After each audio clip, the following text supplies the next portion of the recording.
बिस्मिल्लाहिर्रहमानिर्रहीम। अस्सलाम वालेकुम। प्यारे बच्चों, उम्मीद है रब की ज़ात से कि आप लोग सब खैरियत से हैं। अभी क्लास के आगाज़ में आज तो इंग्लिश का डेमो था। क्यों नहीं होगा भाई, आ गए आपके टीचर रिमशा।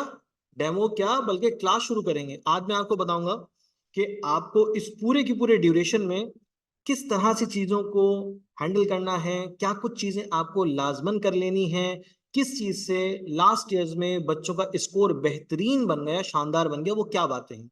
आज की क्लास से जब आप उठे ना, तो मेरी ख्वाहिश ये है कि आपको बहुत सारी बातें पता चल जाएं जो कि सब्जेक्ट लेवल पर या ओवरऑल टेस्ट के लेवल पर आपके लिए बेतहाशा जरूरी है। अगर आप उन बातों को फॉलो कर लेते हैं तो आप फाइनली इस साल में अपने एमडी कैट में बहुत अच्छा स्कोर करेंगे और इंशाल्लाह इंशाल्लाह मेडिकल यूनिवर्सिटी में आपका दाखिला यकीनी होगा। ठीक है भाई, वालेकुम अस्सलाम। अब मेरे बच्चों, मुझे जरा ये कंफर्म कर दो कि तुम लोग को आवाज का कोई इशू तो नहीं हो रहा, सबको क्लियर है आवाज? जरा चैट बॉक्स में मैसेज करो जल्दी से, ताकि मैं डिस्कशन का बाकायदा आगाज करूं। कल यानी कि गुजरे हुए दिन आपने जो है वो बाकायदा तौर पे एक डेमो क्लास का सेशन अटेंड किया और उसके बाद आपको टीचर्स ने कहा कि भाई आप जाइएगा ऐप पर और वहां पर जो है वो जाकर अपने टेस्ट को परफॉर्म कीजिएगा। तो मेरे पास एक रिजल्ट शीट है। जरा सारे बच्चे तवज्जो दो इस रिजल्ट शीट पे। कुछ अहम बातें हैं जो मैं तुम लोगों के साथ डिस्कस करने चाह रहा हूं और मैं समझ रहा हूं कि वो मेरे सब्जेक्ट से अगली तमाम तर बातों से सबसे ज्यादा अहम वो बातें हैं जो मैं करने लगा हूं। हमारे सामने स्टूडेंट्स की लिस्ट है। अब मैं किसी भी बच्चे को नाम से नहीं जानता, मगर मैं एक जर्नल असेसमेंट के लिए नाम पुकार रहा हूं, इससे ज्यादा और कुछ नहीं। अब्दुल्ला अहमद ने एक टेस्ट दिया, 11 सवालात का जवाब गलत हो गया और 4 सही हैं। अब्बास अली ने 2 टेस्ट दिए, एक एंजाइम्स का टेस्ट दिया और दूसरा बायोलॉजिकल मॉलिक्यूल्स का टेस्ट दिया। एक टेस्ट में 2 जवाब सही हुए, दूसरे टेस्ट में 6 जवाब सही हुए। अबीर ने एक टेस्ट पास पेपर 2022 का फॉलो किया, जिसमें से उन्होंने 17 क्वेश्चंस मतलब 17 आंसर जो हैं वो सही दिए हैं और उसमें से एक जो है वो गलत है, यानी कि टोटल मिला के 18 क्वेश्चन उन्होंने अटेम्प्ट किए। अहमद अली ने एक टेस्ट अटेम्प्ट किया, अमान ने 3 टेस्ट अटेम्प्ट किए। एंजाइम्स का टेस्ट दिया, बायोलॉजिकल मॉलिक्यूल्स का टेस्ट दिया, फोर मोशन एंड फोर्स का टेस्ट दिया। पहले टेस्ट में 15 के 15 सही हो गए, दूसरे टेस्ट में 10 और तीसरे टेस्ट में 5 जवाब सही हुए। इसी तरतीब में अगर मैं आगे जाता हूं तो असद ने टेस्ट दिया सिर्फ और सिर्फ एंजाइम का, 15 में से 12 सवालात इनके सही हुए, 3 गलत हो गए। अयाज अशरफ ने टेस्ट दिया, 2 टेस्ट दिए अयाज अशरफ ने, बायोलॉजिकल मॉलिक्यूल्स का, मोशन एंड फोर्स का। एक टेस्ट में 8 जवाब सही और एक टेस्ट में 5 जवाब सही। फरहान अहमद, गुलाम शब्बीर, लाइबा जफर, मंजूर हुसैन, मेहताब असलम, मिना फातिमा, मुदस्सिर राव, मोहम्मद दाऊद, सबा, ताहिर अब्बास, तरावत, उस्मान, जहीर, इन तमाम तर बच्चों ने अपना टेस्ट कल की क्लास के फौरन बाद यहां परफॉर्म किया, जिसका रिजल्ट आपके सामने अभी अभी मौजूद है। सर आपने हमें ये सब डिटेल क्यों दी है, हमें क्या क्या जरूरत है इन तमाम तर डिटेल्स की? तो मेरे अच्छे बच्चों, देखो तुम सब मेरी आवाज मेरी बात को गौर से सुनना। ये मैं बहुत काम की बात कर रहा हूं, बार बार हमें मौका नहीं मिलेगा कि हम ऐसी बातें कर सकें। आपने टेस्ट परफॉर्म किए, टेस्ट का रिजल्ट आपके सामने है।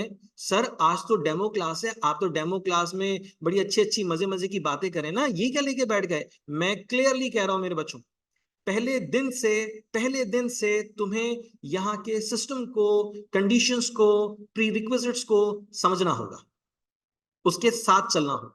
बेटे अंसा, बाकी बच्चों को आवाज क्लियर आ रही है? आपको अगर आवाज क्लियर नहीं है, प्रॉब्लम हो रहा है, तो रीज्वाइन कर लीजिए, मुमकिन है आपको आसानी हो। ठीक है बेटा?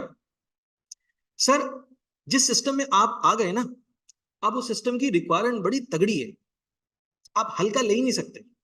आप उस सिस्टम की रिक्वायरमेंट को पूरा करेंगे तो आप फाइनली यूनिवर्सिटी में एडमिशन अपना सिक्योर कर सकेंगे। और अगर आप उस सिस्टम की रिक्वायरमेंट्स को पूरा नहीं करते हैं तो भाई फिर यूनिवर्सिटी में एडमिशन हासिल करना आपका ख्वाब रह जाएगा।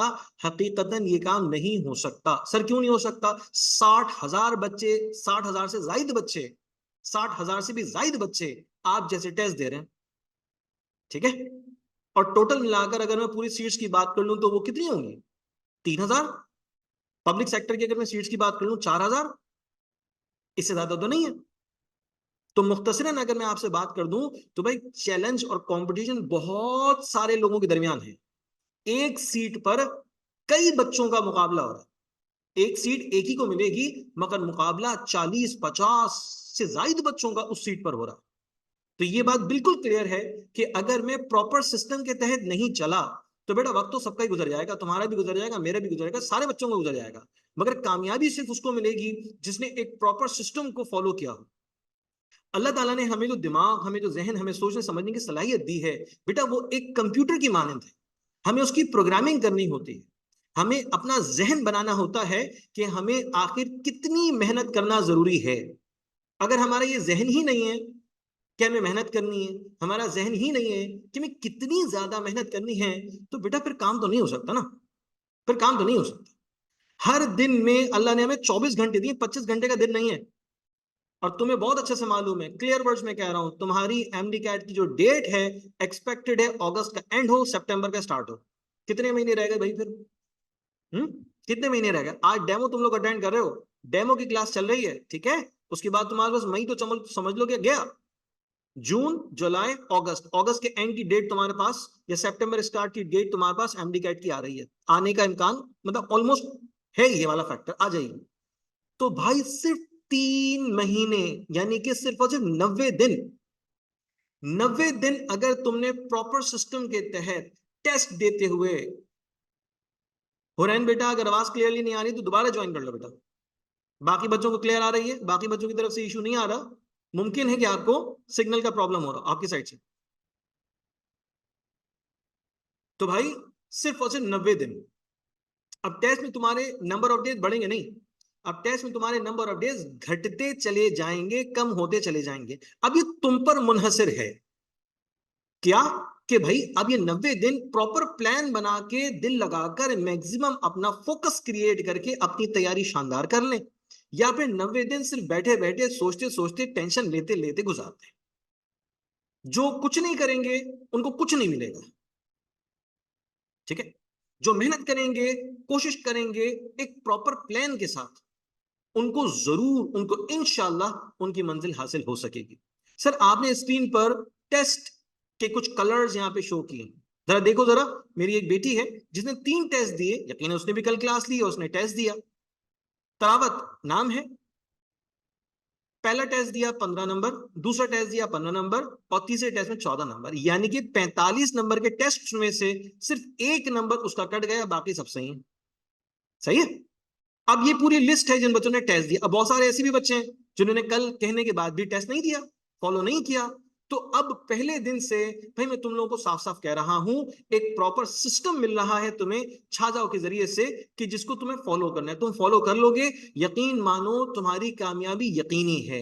तुम उसे फॉलो ही नहीं करोगे, काम नहीं करोगे, चीजों को समझोगे ही नहीं, सिर्फ ख्वाब देखते रहोगे बैठ के, तो बेटा फिर कोई माई का लाल तुम्हें ना टेस्ट पास नहीं करवा सकता, कोई भी नहीं करवा सकता, तुम खुद भी नहीं करवा सकते। सिर्फ सोच के नहीं हो सकता।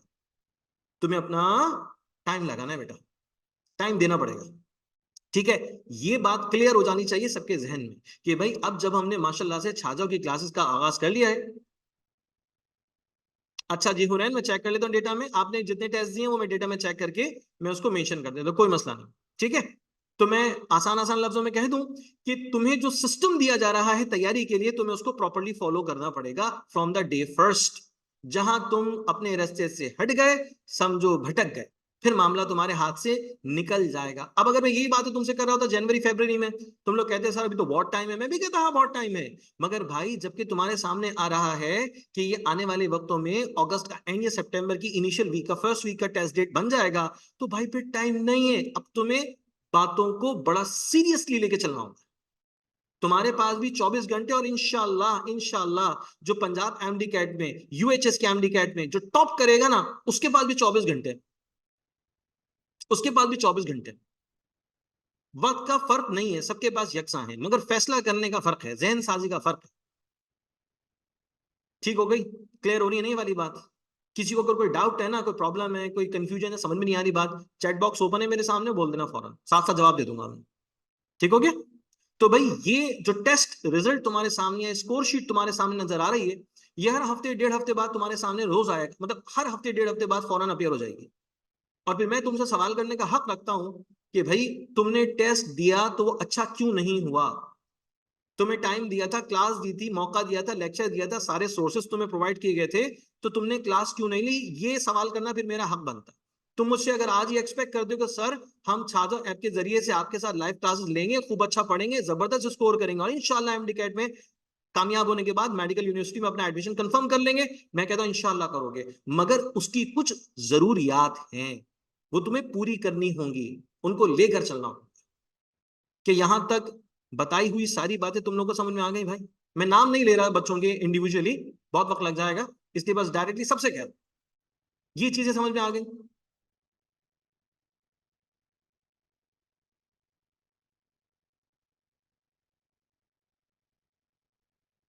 मैं तमाम बच्चों को यकसा मशवरा दूंगा। रिमशा मजीद, आपका नाम आ रहा है यहाँ पे चैट में, और आपने अपना नाम बताया और आपने अपने स्कोर के हवाले से कहा शुक्रिया। तो बेटा शुक्रिया मेरा नहीं करना, अभी तुम्हें अपने सफर का आगाज करना है और इख्तिताम तक जाना है, ठीक है ना? शुक्रिया उस वक्त अदा करना जब तुम कहो कि सर मेरा किंग एडवर्ड में एडमिशन हो गया, मेरा एडमिशन कंफर्म हो गया, ठीक है? फिर शुक्रिया भी अदा करना, फिर दुआएं भी देना अपने असाजा को। अभी तो सफर मेहनत करने का शुरू होने लगा है, ठीक है? अच्छा, अब पहले तो पूरी ना बॉडी जो टेस्ट की है तुम्हारे सामने, उसको जरा समझ लो, उसको जरा समझो। तुम्हारे पास चार सब्जेक्ट आ गए मेजर, कौन कौन से? फिजिक्स है, केमिस्ट्री, बायोलॉजी, इंग्लिश है। फिजिक्स के सर ने तुम्हें समझा दिया, 54 मार्क्स का जो पोर्शन है उसमें क्या कुछ करना है। इसी तरह से केमिस्ट्री के सर ने तुम्हें समझा दिया कि अभी करते हैं बेटा, मैं नाम अभी करते हैं, टेंशन नहीं ले आप, सब करेंगे इंशाल्लाह। तो केमिस्ट्री के टीचर ने आपको गाइड कर दिया एक्चुअली एमडीकेट है क्या। बायोलॉजी के टीचर ने माशाल्लाह से एक टॉपिक आपके साथ शेयर कर लिया, समझा दिया, बता दिया, सही है ना? अब वक्त आ गया है इस बात को समझने का कि भाई ये चारों सब्जेक्ट्स हमें मिलकर क्या बना देते हैं, क्या चीजें हमारे लिए प्रोड्यूस कर रहे हैं। इन तीनों सब्जेक्ट्स का स्कोर एक तरफ है, ठीक है? फर्स्ट टाइम तुम लोगों ने फिजिक्स पढ़ी है, केमिस्ट्री पढ़ी है, बायोलॉजी पढ़ी, इसका स्कोर एक तरफ है, इसमें बहुत मेहनत की है, फर्स्ट टाइम में भी पढ़ी है, सेकंड में भी पढ़ी है, अभी भी जान मारोगे, खूब सारे चैप्टर्स पढ़ने, खूब सारी मेहनत करनी है। एक तरफ है इंग्लिश, एक तरफ क्या है? इंग्लिश है। मैं बड़ी स्ट्रेट फॉरवर्ड स्टेटमेंट तुम्हें दे रहा हूं, बड़ी क्लियर स्टेटमेंट तुम्हें दे रहा हूं कि भाई इंग्लिश के नंबर्स, इंग्लिश के मार्क्स तमाम सब्जेक्ट्स के मार्क्स से इंपॉर्टेंट हैं। क्या बोला मैंने? इंग्लिश के मार्क्स तमाम सब्जेक्ट्स के मार्क्स से इंपॉर्टेंट है, मोस्ट इंपॉर्टेंट है। जुमला समझ में आ गया होगा, जुमला क्लियर हो गया होगा। अब इस जुमले के बारे में आओ जरा बात कर लें कि ऐसा जुमला मैंने क्यों कहा। जी सवाल करिए जैनब सर, आपने ऐसा क्यों कहा? अभी बताता हूं बेटा, टेंशन नहीं। सवाल है सर, अभी आज की आपसे जो मुलाकात हमारी हो रही है इसमें हम क्या क्या देखने जा रहे हैं, जरा थोड़ा सा गाइड कर दें ताकि हम ना और इंगेज हो जाए बातों में। तो फिर ठीक है जी, ये लीजिए, आपके साथ डिस्कशन करते हैं। सबसे पहले तो समझ लीजिए कि हमारे पास आज की उस मुलाकात में टेस्ट पैटर्न को मैं आपके साथ बड़ा डिटेल में डिस्कस करूंगा। छाजाओ जिसको हम कह रहे हैं कि आपका स्टडी पार्टनर है, वो आपकी कैसे हेल्प करेगा, कौन कौन सी सपोर्ट, कौन कौन से सोर्सेस, कौन कौन सा बेनिफिट, कौन कौन सी फैसिलिटी आपको छाजाओ से मिलने लगी।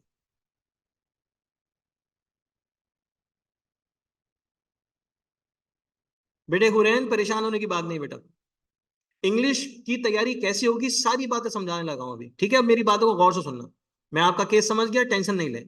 अब जो जो बात मैं कहूंगा उस बात को गौर से सुनना है, समझना है, और जो काम करने के लिए कहूं ना वो काम आंखें बंद करके कर लेने। उस पर कोई जिद बहस नहीं कि नहीं सर मैं ऐसा नहीं करूंगी या मैं वैसा नहीं करूंगा, मैं ये नहीं पढ़ूंगा, मैं वो नहीं पढ़ूंगा।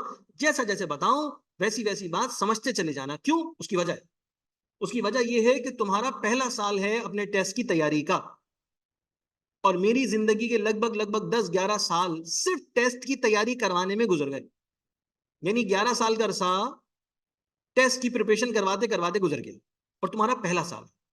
तो इसलिए जो कुछ मैं सीख सका हूं, ठीक है, वो मैं बहुत सारी बातें तुम्हें सिखाना चाहता हूं, तो इसलिए मेरी बातों पर फौरन गौर करना, समझना पड़े, ठीक है भाई? छात्रा अब तुम्हें कैसे मदद कर रही है इस टेस्ट में, क्या कुछ सिखाएगी, इस पर भी बात करूंगा। इंग्लिश का जो नेचर, इंग्लिश की जो नेचर है वो तुम्हारे इस पेपर में स्कोरिंग सब्जेक्ट वाली, यानी कि अगर तुम्हारे पास 18 नंबर के एमसीक्यूज इंग्लिश के पोर्शन में मौजूद हैं तो भाई 18 में से 18 बिल्कुल आ सकते हैं, कोई प्रॉब्लम ही नहीं है। और अभी मेरा जुमला बाकी है बेटा, मैंने तुमसे कहा कि भाई ये जो क्वेश्चन जो तुम्हारे इंग्लिश के, ये फिजिक्स से भी, केमिस्ट्री से भी, बायोलॉजी से भी सबसे ज्यादा इंपॉर्टेंट है। क्यों? बताऊंगा अभी। फिर किस तरह के क्वेश्चंस हमारे पास पेपर में आते हैं, अगर हमें ये पता चल जाए तो हमारी जिंदगी आसान हो जाएगी। इंग्लिश के पेपर में हमारे पास किस तरह के क्वेश्चंस दिखते हैं, क्या क्या उनकी वैरायटी दिखती है, हाँ किस तरह से वो सॉल्व होंगे, किन चीजों को पढ़ना पड़ेगा उन क्वेश्चंस को सॉल्व करने के लिए, ये सारी बातें भी मैं सिखाऊंगा। उसके बाद आ गई बहुत ही काम की बात, वो क्या सर? सीक्रेट, राज की बात, जो एमडी कैट में कामयाबी हासिल करने के लिए सबसे ज्यादा जरूरी है। अगर ये नहीं किया बेटा तो कामयाबी नहीं बन रही बेटा, माजरत। और अगर ये कर लिया तो कामयाबी का चांस बहुत बढ़ गया, बहुत बढ़ गया, बहुत बढ़ गया। ठीक है जी। अब आ जाओ जरा, वो जो सवाल अभी तुम लोगों ने किया, मैंने रखा था तुम लोगों के सामने कि सर वो जो सब्जेक्ट है हमारा इंग्लिश का, ये फिजिक्स से भी ज्यादा जरूरी है, केमिस्ट्री से भी ज्यादा जरूरी है, और बायोलॉजी से भी ज्यादा जरूरी है। क्यों है सर, कैसे है? आओ जरा देखते हैं। जब तुम बात करते हो फिजिक्स की, तो सर फिजिक्स में हमने क्या किया? फर्स्ट ईयर में भी स्टडी की बुक 1, और सेकेंड ईयर में भी स्टडी की बुक 2। तो कुल मिला के तकरीबन 13 चैप्टर्स बनते हैं जो सिलेबस में तुम्हारे पास मौजूद हैं, और उन चैप्टर्स में कई सब टॉपिक्स हैं जिसको हमें तैयार करना है पेपर के लिए। 54 मार्क्स। ठीक है जी। आगे चले के केमिस्ट्री में। सर केमिस्ट्री भी इंपॉर्टेंट है ना, बिल्कुल है सर, मगर इसके लिए भी हमने बड़ी डट की मेहनत की है। फर्स्ट ईयर और सेकेंड ईयर की दो बुक्स हमने स्टडी की, ये मिलाकर बन रहा है 54। Biology, sir same strategy, same situation, दो किताबें पढ़ी हैं ठीक ठाक मोटी मोटी, दो किताबें पढ़ी, और हमें टोटल इसके मार्क्स मिल रहे हैं 68। तो सर ये बहुत सारा स्टडी करने के बाद हम इतने एमसीक्यूज करते हैं, 54 अटेम्प्ट करते हैं, 54 में से 50 सही हैं, 48 सही हैं, 45 सही हैं, 40 सही हैं। It depends upon the nature of the paper. But if you talk about English,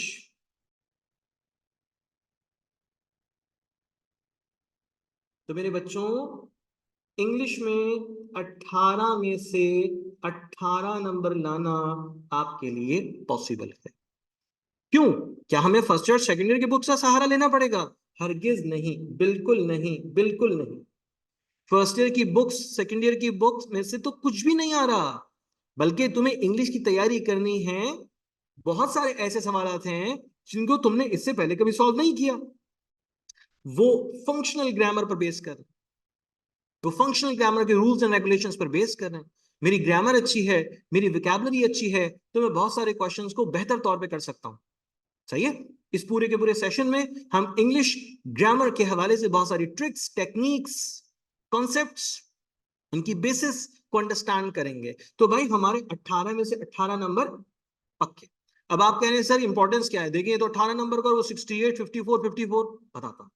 बेटा ये जो तुम्हारे 18 नंबर आ रहे हैं ना, ये कंपैरेटिवली बहुत कम मेहनत से आ रहे हैं। इसके लिए बहुत ज्यादा मेहनत करनी है, इसके लिए बहुत जान लगानी है, इसके लिए तो और बहुत ज्यादा पढ़ना है, मगर इसके लिए in comparison to the subjects कम पढ़ना है। और इस बात की गारंटी है कि तुम माशाल्लाह से इतने ज़हीन और मेहनती हो कि 18 में से 18 नंबर तुम इजीली ले लोगे। मेहनत करोगे, बताए हुए तरीकेकार पे चलोगे, चीजों को फॉलो करोगे, तुम ये नंबर ले लोगे। यानी मेहनत करने के लिए वक्त कम देना है, मेहनत कंपैरेटिवली कम करनी है, और पूरे के पूरे नंबर तुम्हारे, पूरे नंबर तुम्हारे। ठीक हो गया? तो सर इंपॉर्टेंस इसकी इसलिए ज्यादा है। अच्छा सर आए जरा कुछ ना पेपर के स्टेज को थोड़ा सा समझ लेते हैं, ये जो मार्क्स का पोर्शन हमें दिखता है हम उसको समझ लेते हैं। सर मेरे पास ना जो सब्जेक्ट आ रहा है, या मैं समझूं कि काम जिस तरह का मुझे मिल रहा है, तो जरा देखो स्क्रीन पे तुम्हारे सामने। सर फिजिक्स का 54 मार्क्स, केमिस्ट्री 54, बायोलॉजी 68, इंग्लिश 18, और लॉजिकल रीजनिंग 6, तो टोटल मिला के बन गए 200। टोटल कितने हो गए? 200 मार्क्स, 200 नंबर का काम मजे से हंसते खेलते तुम्हारे पास आ गया। अब इसमें एक चीज है जो भी मैंने डिस्कस नहीं की, वो लॉजिकल रीजनिंग है, तो पहले मैं तुम्हारे साथ डिस्कशन मुकम्मल कर लूं इंग्लिश के हवाले से, उसके बाद फिर मैं तुम्हारे साथ लॉजिकल रीजनिंग का भी डिस्कशन इंशाल्लाह करता हूं। ठीक है। इंग्लिश के अगर मैं 18 नंबर हटा दूं, इंग्लिश के अगर मैं 18 नंबर हटा दूं, 200 नंबर का मुझे पेपर मिला और मैंने इंग्लिश की तैयारी नहीं की, इंग्लिश की तैयारी फर्स्ट कर लो नहीं की, तो भाई 200 मार्क्स में से अगर मैं 18 मार्क्स रिमूव कर दूं तो मेरे पास बच जाते हैं कितने, कितने बचते हैं, 182। सही है।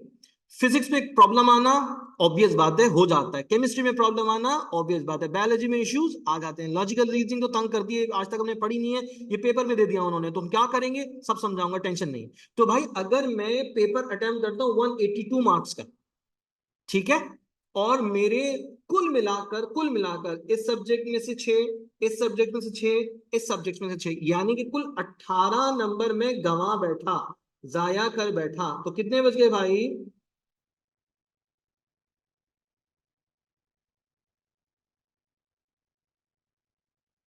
18 नंबर तो मेरे जाया हो गए। ठीक है, गलतियां हो गई मुझसे, मैं 100% तो नहीं कर सका, तो मेरा स्कोर आ गया 164। अब जरा देखो, गौर करो, 164 स्कोर है, 164 स्कोर है तुम्हारा। गलतियों के साथ गलतियां हो जाती हैं, ठीक है, मगर यार ये वो वाला स्कोर ही नहीं है जिसपे बच्चों का एडमिशन होता है। तुमने फिजिक्स केमिस्ट्री बायोलॉजी में जान मार ली है, बहुत मेहनत कर ली है, तुम 164 स्कोर बना सके हो। ये वो स्कोर ही नहीं है जिसपे यूनिवर्सिटी में बच्चे एडमिशन हासिल कर पाते हैं, नहीं है। जिस लम्हे तुमने यहां पर ऐड कर दिए 18 मार्क्स, जिस लम्हे तुमने यहां पर ऐड कर दिए 18 मार्क्स, तो जनाब कहानी बदल गई, कहानी बिल्कुल चेंज हो गई। तुम्हारा टोटल स्कोर बन गया 182। इंग्लिश के 18 नंबर ऐड करने से मैं क्लियरली कह रहा हूं, तुम्हारा जो स्टेटस पेपर का है वो यकसर बदल गया, वो मुकम्मल तौर पे बदल गया। ठीक है, 164 पे नो एडमिशन, 182 पे great chance for taking admission in reputable medical college और यूनिवर्सिटी। तो मेरे अच्छे बच्चों, इंग्लिश को किसी भी सोच के तहत मत जाया करना, मत छोड़ना। मेहनत कम है मगर पूरे पूरे नंबर तुम्हें मिल सकते हैं। अब मेरी बात तुम्हें समझ में आ गई, क्योंकि सर कह रहे थे कि ना इंग्लिश के नंबर ना बाकी हर एक सब्जेक्ट से इंपॉर्टेंट है। क्यों इंपॉर्टेंट है, इसलिए इंपॉर्टेंट है कि इंग्लिश को छोड़ के तुम सारे सब्जेक्ट भी कर लो, तब भी तुम अपना बेस्ट स्कोर नहीं बना सकते। तो इंग्लिश के साथ चलना जरूरी है भाई। अगर मैं दिन के 10 घंटे बैठ के पढ़ाई करता हूं तो 8 घंटे, 9 घंटे फिजिक्स केमिस्ट्री बायोलॉजी को दे रहा हूं, बहुत अच्छी बात है, ग्रेट। मगर 1 घंटा इंग्लिश को देना पड़ेगा, इंग्लिश के लिए निकालना पड़ेगा। क्यों सर, ऐसा क्यों? क्योंकि हम इंग्लिश में वो काम देखने जा रहे हैं टेस्ट में कि जो हमारे फर्स्ट ईयर में नहीं करवाया गया, हमारे सेकंड ईयर में नहीं करवाया गया, वो डायरेक्टली हमें टेस्ट में देखने को मिल रहा है।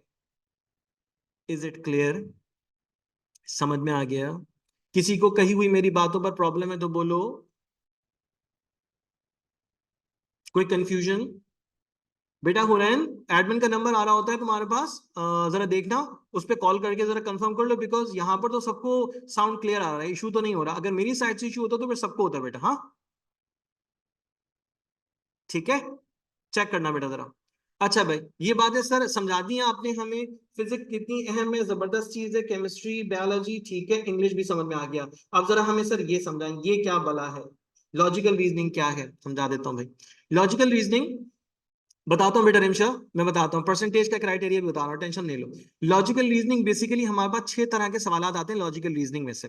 ठीक है, उसमें सीरीज का क्वेश्चन मौजूद है, अल्फाबेटिक भी होगी, न्यूमेरिक भी हो सकती है, अल्फा न्यूमेरिक सीरीज भी हो सकती है। ठीक है जी, असेंडिंग डिसेंडिंग ऑर्डर में ना वर्ड्स अरेंज होते हैं, हमें उसका प्रॉपर फॉर्म बताना होता है, ये भी हमारे पास क्वेश्चन है। इसी तरह से जो सिलोजिज्म पर बेस करने वाले लॉजिकल रीजनिंग के क्वेश्चन हैं। ठीक है, इसी तरह कॉज एंड इफेक्ट पर बेस करने वाले जो है वो क्वेश्चंस हमारे पास मौजूद है। ठीक है जी, कोर्स ऑफ एक्शन पर बेस करने वाले इनफैक्ट लॉजिकल रीजनिंग के क्वेश्चंस मौजूद हैं। तो हमारे पास 6 तरह के सवालात हैं डिफरेंट 6 कैटेगरीज में से। हम उसको पढ़ेंगे, समझेंगे, डट के प्रैक्टिस करेंगे, सारे पास्ट पेपर्स खंगाल देंगे, और जो स्टैंडर्ड जो क्राइटेरिया तुम्हें छात्रों की तरफ से मिल रहा है उस पर किसी सूरत कॉम्प्रोमाइज नहीं करेंगे। तो इंशाल्लाह बेटा, जहां तुमने इंग्लिश में 18 में से 18 की बात कर ली, तो लॉजिकल रीजनिंग में 6 में से 6 लेकर तुम जबरदस्त काम कर लोगे। यानी कि 24 नंबर तुम्हारे पेपर के सेव हो गए, महफूज हो गए इंशाल्लाह। ठीक हो गया? नेचर समझ में आ गई होगी क्वेश्चन की। अब मैं जा रहा हूं तुम लोगों के साथ आगे। ये तुम्हारे पेपर का तो मैंने कर दिया अभी डिवीजन, किस तरह से पेपर में क्वेश्चन हमें नजर आते हैं। अब जरा आ जाओ, तुम्हें क्या अब तक की सूरत हाल में नजर आ रहा है वो भी जरा समझो। हमारा टोटल जो पेपर होता है वो होता है जनाब 200 मार्क्स का, ठीक है ना? हमारा पेपर 200 मार्क्स का, और इस 200 मार्क्स के या 200 MCQs के पेपर को करने के लिए हमारे पास मौजूद होते हैं 3.5 घंटे। ठीक है, 3.5 घंटे एमसीक्यूज बेस्ड, 200 के 200 एमसीक्यूज हैं। अब जब हम बात करते हैं पासिंग मार्क्स की, मिनिमम पासिंग मार्क्स की, तो भाई मिनिमम पासिंग मार्क्स जो एमबीबीएस के लिए है वो 65, और मिनिमम पासिंग मार्क्स टेस्ट के जो बीडीएस के लिए है वो 55। ये क्राइटेरिया है। नेगेटिव मार्किंग होती है? नहीं, नेगेटिव मार्किंग नहीं है। 200 एमसीक्यू से 200 एमसीक्यू सॉल्व करते 20 गलत थे, 20 गलत है तो बस सही है, गलत है। 180 आपके सही है, काम अच्छा हो गया, काम अच्छा हो गया। सेंस ये मतलब नेगेटिव मार्किंग क्वेश्चंस के गलत होने पर यहां नहीं हो रही होती। ये बात आपको अभी समझ में आ जाती है।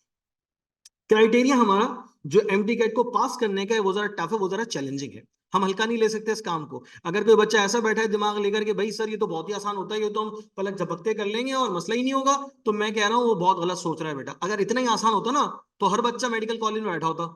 मैं फिर कह रहा हूँ 60,000 बच्चा पब्लिक सेक्टर में एडमिशन के लिए अप्लाई करता है। मैं प्राइवेट की बात नहीं कर रहा, पब्लिक सेक्टर की बात कर रहा हूँ, जहां पे फीस इंतहाई कम होती है। कम फीस में आप जो है ना वो सेमेस्टर चार्जेस कम होते हैं, कम फीस में बेहतरीन स्टडीज करके आप आगे निकल जाते हैं। तो भाई उस लेवल में रहते हुए हमें तो बहुत ज्यादा मेहनत वाला काम करना पड़ता है, बहुत ज्यादा दम लगाने वाला काम करना पड़ता है, ठीक है? अच्छा जी, क्या कह रहे हैं सर? सर कितने नंबर वाला फेल होता है? अभी अभी क्या बताया बेटा? बीडीएस के लिए मिनिमम 55, 55 से अबव आपका स्कोर होना चाहिए टोटल स्कोर में। तो 55 के हिसाब से क्या बन रहा है? 110। 200 में से 110 तो आपके कम से कम सही। इसी तरह से, इसी तरह से 65% आपके लिए आपके पास होना चाहिए, मोर देन 65 एमबीबीएस के लिए। 65 से कम होगा तो फिर एडमिशन के मामला नहीं बन रहे थे। और उसके बाद फिर सवाल किया लॉजिकल रीजनिंग की तैयारी कहां से करें? अरे बेटा हो रहे हैं, क्या बात कर रहे हो? जब तुम्हारा टीचर तुम्हारे सामने बैठा है, तुम्हें पढ़ा रहा है, हाँ सारी बातें समझा रहा है, तो भाई लॉजिकल रीजनिंग की तैयारी भी इसी पैनल से होगी, इसी तरह से होगी। एमसीक्यूज भरपूर तौर पर आपको दिए जाएंगे, करवाए जाएंगे, समझाए जाएंगे, उसमें आपको रेडी करेंगे इंशाल्लाह, टेंशन नहीं है। सर फेल होने के बाद क्या होगा, पास होने के बाद क्या होगा? वाह वाह वाह वाह, क्या सवाल किया आपने बेटा। बेटा जिंदगी में इंसान कोशिश करने के लिए पैदा किया गया है, आगे क्या होगा ये अल्लाह बेहतर जानता है, हम तो सिर्फ कोशिश करते हैं अच्छे की।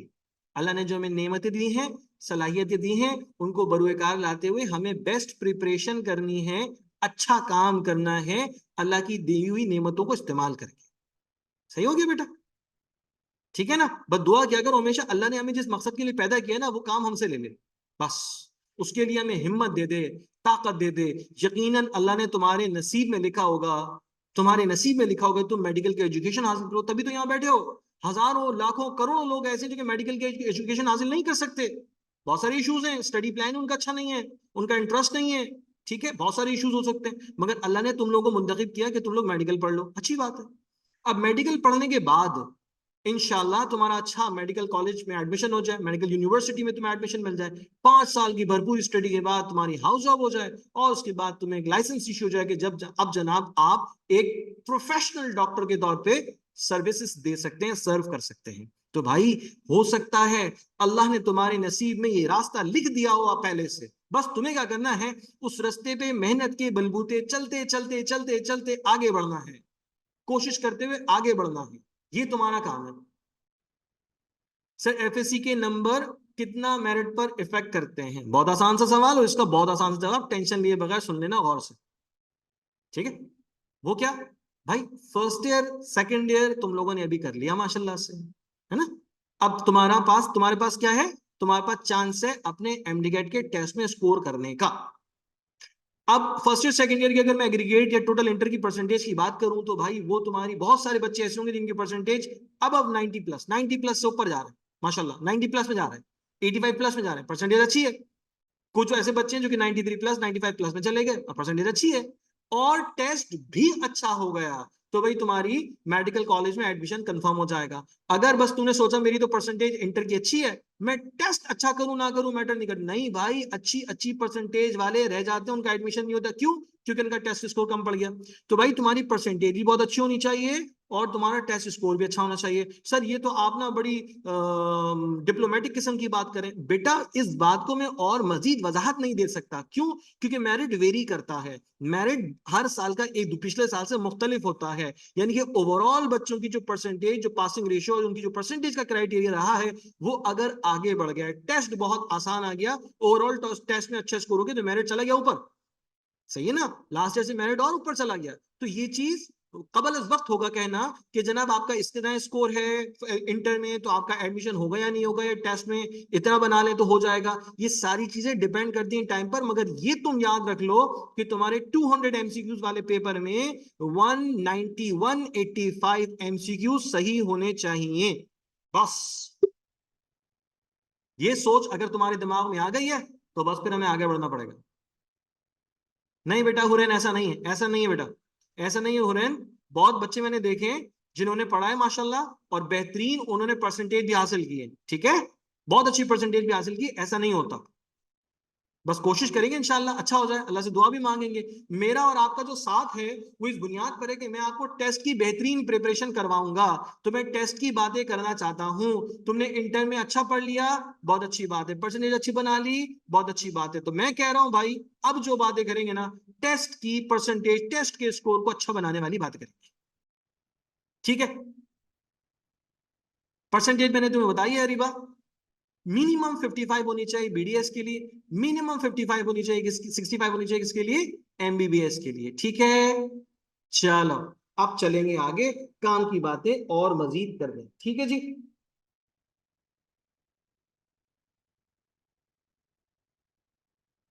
अच्छा जनाब, अब छा जाओ जिस प्लेटफॉर्म को तुम लोगों ने माशाल्लाह से अपनी तैयारी के लिए मुंतखब किया, और मैं बड़ा खुश हूं कि तुम लोगों ने सही प्लेटफॉर्म को मुंतखब किया अपनी तैयारी के लिए। अब वो तुम्हारी कैसे कैसे हेल्प करेगा ये भी जरा समझ लेना जरूरी होगा, इंतहाई जरूरी होगा।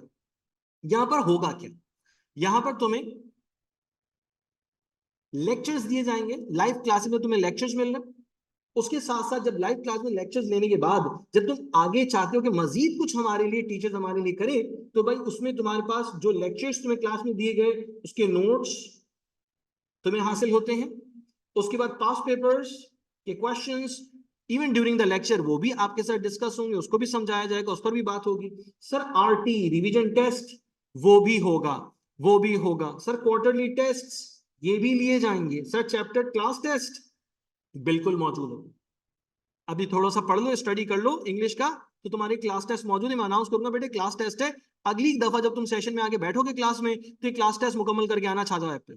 सर चैप्टर टेस्ट ये भी मौजूद है sir. Sir full length test ये भी मौजूद है सर। सर रिकॉर्डेड लेक्चर्स, जी हाँ सर। तो ये तमाम तर वो चीजें हैं जो तुम्हें छाजो ऐप प्रोवाइड करी तैयारी के लिए, तैयारी के लिए, बेस्ट तैयारी के लिए तुम्हें सहूलियात दे रही है, ठीक है जी।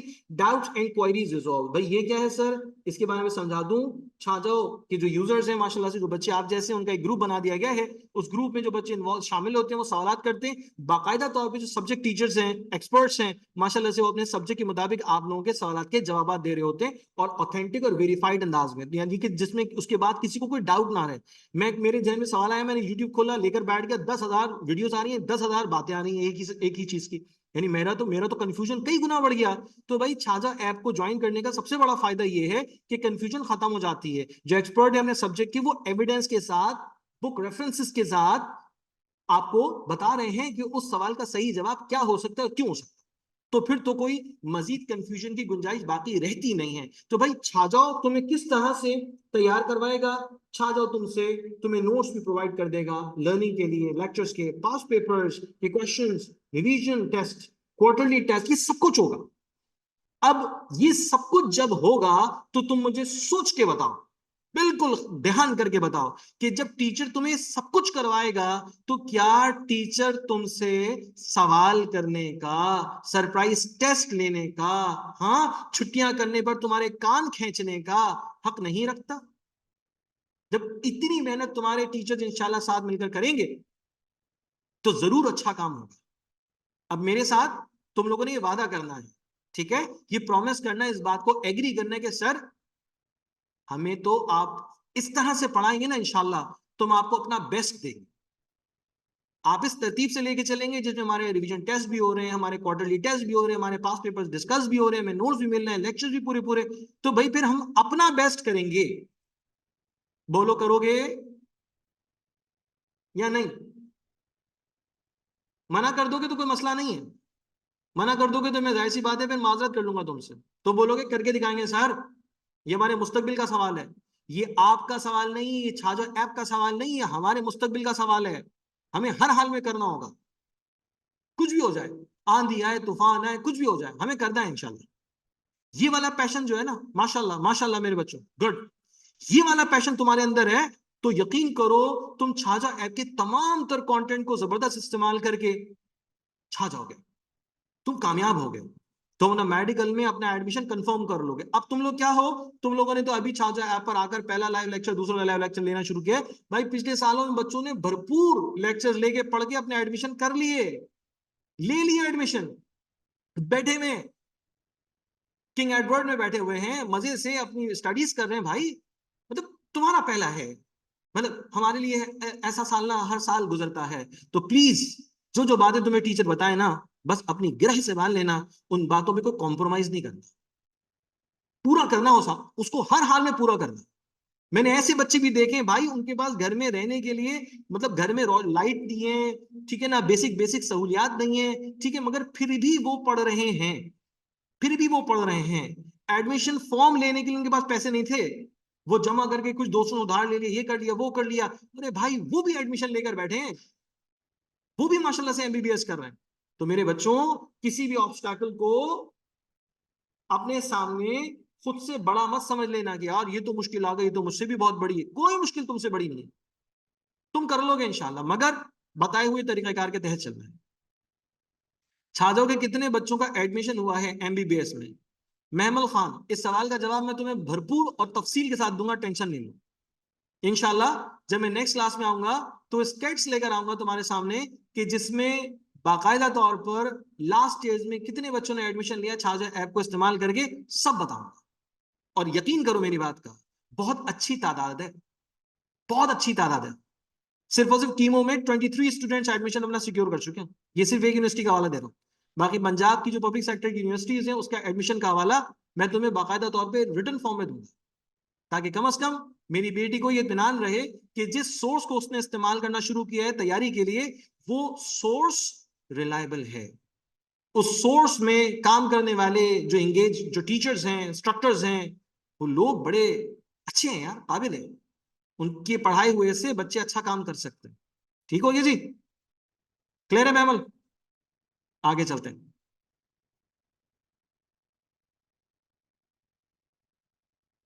इंग्लिश के पोर्शन में टेस्ट में तुम्हारे पास क्या क्या है, इस सवाल का जवाब ना सिर्फ मैं तुम्हें क्वेश्चंस की फैमिली को बताते हुए उनके नाम बताते हुए बल्कि उनकी डिटेल देते हुए तुम्हें दूंगा कि तुम्हें आखिर मिल क्या क्या रहा इंग्लिश के पोर्शन में। ठीक है, सबसे पहला क्वेश्चन जो बहुत कॉमन क्वेश्चन है वो है वोकैबुलरी। तो क्या है? वोकैबुलरी। सवाल दिया जाता है, वर्ड दे दिया जाता है और कहा जाता है इसका सिनोनिम गिवन ऑप्शन में से फाइंड आउट करें। वर्ड मौजूद है और कहा जाता है भाई इसका एंटोनिम गिवन ऑप्शंस में से फाइंड आउट करें। अब ये सवाल देखने में तो बहुत आसान सा लगता है, मगर इस सवाल की तैयारी कैसे करनी होगी, कौन सा सोर्स है जहां से हम तैयारी कर लें, कौन सी टेक्निक्स है जिनके जरिए से हम कम टाइम में ज्यादा से ज्यादा अल्फाज याद रख लें, उनके मायने याद रख लें, ये सारी बातें समझाऊंगा। अगला सवाल, एरर डिटेक्शन या एरर आइडेंटिफिकेशन। सर एरर के मायने होते हैं गलती, और गलती ढूंढना उसी शख्स के लिए मुमकिन है जिस शख्स ने सही और गलत को परखा हो। ठीक है बेटा हुरैन, ये वाला इशू तुम आप डिस्कस करना बेटा, हम अपने बच्चों के लिए जो कुछ कर सकते हैं इंशाल्लाह जरूर करेंगे, टेंशन नहीं है। ठीक है, एडमिन से अपना मैटर डिस्कस कर लेना, इंशाल्लाह होप सो बहुत अच्छा कुछ ना कुछ आपके लिए जरूर हो जाएगा। ठीक है जी,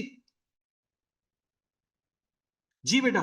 वाजिदुल्लाह, आपने सवाल किया सर अभी तक मेरा एमडी कैट के लिए बिल्कुल भी प्रिपरेशन नहीं है, क्या आज से तैयारी स्टार्ट करके मैं नेशनल एमडी कैट में क्लियर कर सकता हूँ? बेटा आज से तैयारी करने के लिए जो मैं तुम्हें ट्रैक दूंगा ना कि बेटा ये करना है, ये काम करना है, ये काम करना है, ये काम करना है, तो वो तमाम दर काम करते हुए इंशाल्लाह तुम्हारी तैयारी अच्छी हो जाएगी। अगर उन कामों को तुम नहीं करोगे, सिर्फ बात करते रहोगे या ख्वाब देखते रहोगे कि मैं कुछ कर लूंगा कुछ कर लूंगा, तो भाई ऐसे कुछ भी नहीं होगा। होगा अच्छा काम मेहनत करने के बाद, सिर्फ इरादे करने से कुछ भी नहीं होगा। समझ में आया वाजिद? तो मेरे बिल्कुल बेटे की तरह हो। तो मैंने तुम्हें बिल्कुल वैसे ही समझाया जैसे कि मैं अपने बेटे को समझाता। ठीक है? तो आज से प्लान करना है, तैयारी का मेहनत का आगाज आज से कर लेना है, कामयाबी खुद तुम्हें बताएगी कि हाँ अब मैं हाजिर हूं। तो जनाब एरर डिटेक्शन, एरर डिटेक्शन क्या है? तुम्हारे पास गलती तलाश करने के लिए जुमला दिया जाता है। अब भाई गलती वही तलाश करेगा ना कि जिसने सही और गलत को परखा हो, सही को पढ़ा हो, तभी तो वो बता सकते हैं कि गलत है। अगर मैं तुम्हारे सामने लिखता हूं ए,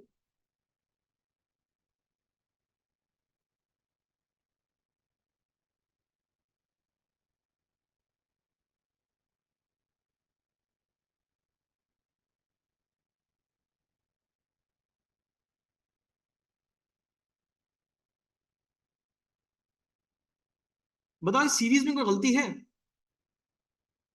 चलो अभी इम्तिहान ले लेते, टेंशन नहीं। इस सीरीज में कोई खराबी है? ये सब सही है? सब सही है ना? हाँ मैं रिमशा बताऊंगा वोकेबलरी कहाँ से करनी है, कितनी करनी है, कैसे करनी है, सब समझाऊंगा बेटा। अभी जो मैंने सवाल किया उसका जवाब दो, सारे बच्चे जवाब दो। क्या इसमें कोई गलती है? सर इस सीरीज में, इस गिवन सीरीज में आपको क्या नजर नहीं आ रहा यहाँ पे? क्या आपको नहीं मालूम हो रहा कि यहाँ जो रिक्वायर्ड लेटर होना चाहिए था वो तो है ही नहीं? आपने ये कैपिटल लिखा, आपने ये कैपिटल लिखा, आपने ये कैपिटल लिखा, आपने ये स्मॉल लिखा। तो आपको गलती का एहसास उसी वक्त हुआ कि जब आप ऑलरेडी इसको जानते थे, आपको पता था। अगर आपको पता नहीं होता, कैपिटल लेटर्स स्मॉल लेटर्स का आपको पता नहीं होता, तो भाई आपने तो ये भी पढ़ा है, ये भी पढ़ा है, ये भी पढ़ा है, ये भी पढ़ा है, बस सही है, सब सही है, सब ठीक है। तो मेरे समझदार बच्चों, सही और गलत का फर्क करने के लिए तुमने, जरूरी है कि सही को पढ़ा हो, सही को पढ़ा हो, तो तुम गलती निकाल सकते हो। अगर तुम्हें नहीं पता कि सही क्या होता है, तो बेटा जो कुछ गलत है ना, तुम्हारे सामने सब कुछ सही होगा, तुम कहोगे सब सही है सर, मसला थोड़ी। ठीक है? समझ में आ गई मेरी बात, मैं क्या कह रहा हूं? चलो एरर डिटेक्शन तुम्हें करना क्या है, तुम्हें सेंटेंस गिवन है, तुम्हें अंडरलाइन वर्ड्स, चार अल्फाज जुमले में अंडरलाइन होते हैं, उनमें देखना है कि कौन सा लफ्ज जो है वो गलत है, कौन सा लफ्ज जो है वो ठीक नहीं है। अब उसमें गलती क्या होगी सर, ये भी बताऊंगा, ये भी डिटेल में अभी मैं आगे जाऊंगा तो बताऊंगा गलती किस किस तरह की हो सकती है। ठीक है? गलती तलाश करनी है, इन शॉर्ट ये है। अच्छा सर तीसरा सवाल जो हमारे पेपर में और बहुत ज्यादा कॉमन है, वो है रीडिंग कॉम्प्रिहेंशन। हमें पैसेज दिया जाता है और पैसेज से सवालात बनाए जाते हैं, उन सवालात के हमें जवाब देने, उन सवालात के हमें जवाब देने, जवाब देने से मतलब कि हमें ऑप्शन मार्क करना है जो कि करेक्ट होगा। अब रीडिंग कॉम्प्रिहेंशन का ये जो क्वेश्चन है, ये यूएचएस में तुम्हें लास्ट 2 इयर्स में कॉमनली नजर आ रहा होगा, मगर उससे पीछे चले जाओ तो रीडिंग कॉम्प्रिहेंशन का क्वेश्चन नजर नहीं आता।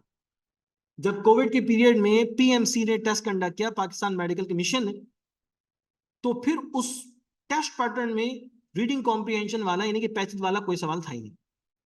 और उससे पीछे अगर चले जाएं यूएचएस के पैटर्न में, तो भाई यूएचएस के पैटर्न में भी रीडिंग कॉम्प्रिहेंशन का क्वेश्चन नहीं था, मगर लास्ट 2 इयर्स में आपको रीडिंग कॉम्प्रिहेंशन का ये क्वेश्चन नजर आ रहा है, मौजूद है पैसेज।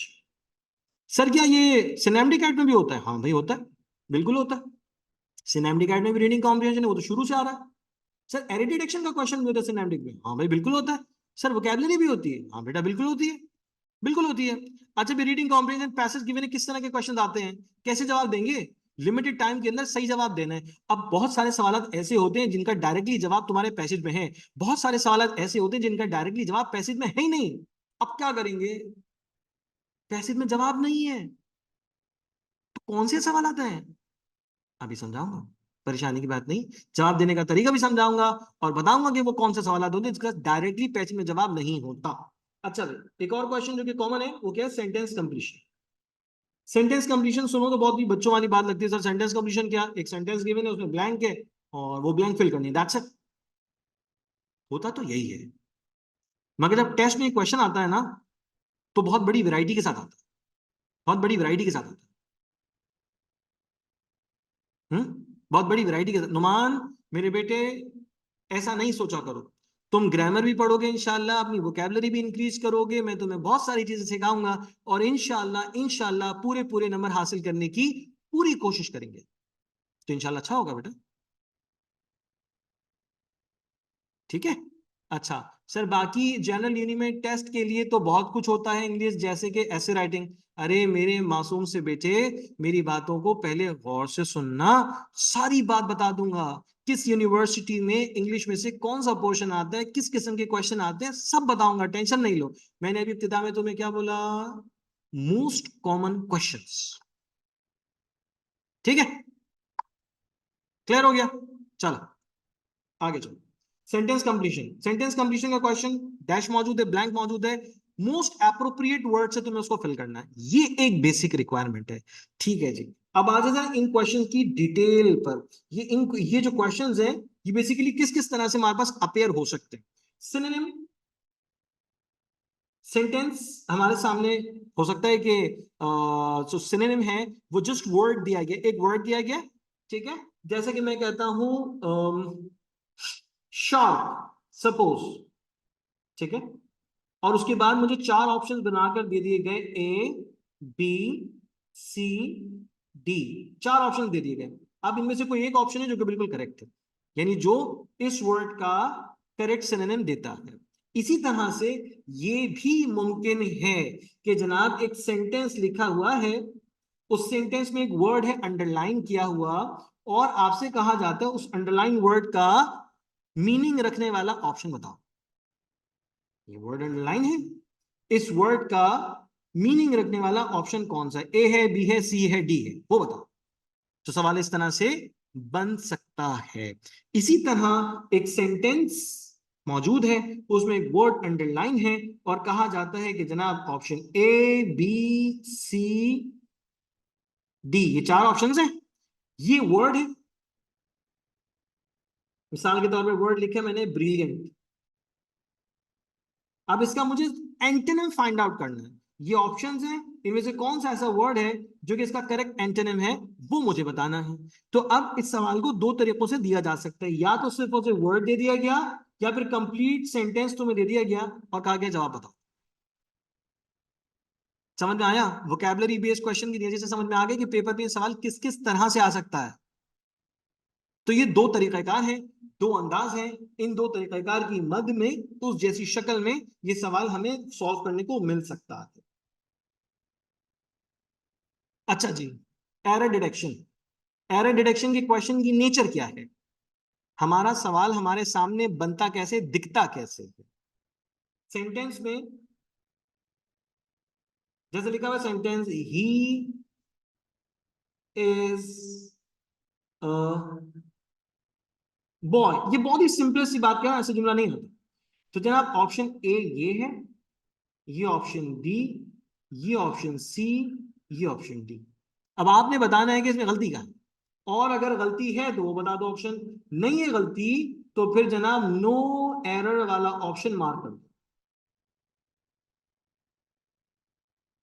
नो एरर वाला ऑप्शन मार्क कर दो कि भाई ये है, इसमें मतलब गलती नहीं है तो भैया ये ऑप्शन मार्क करूंगा।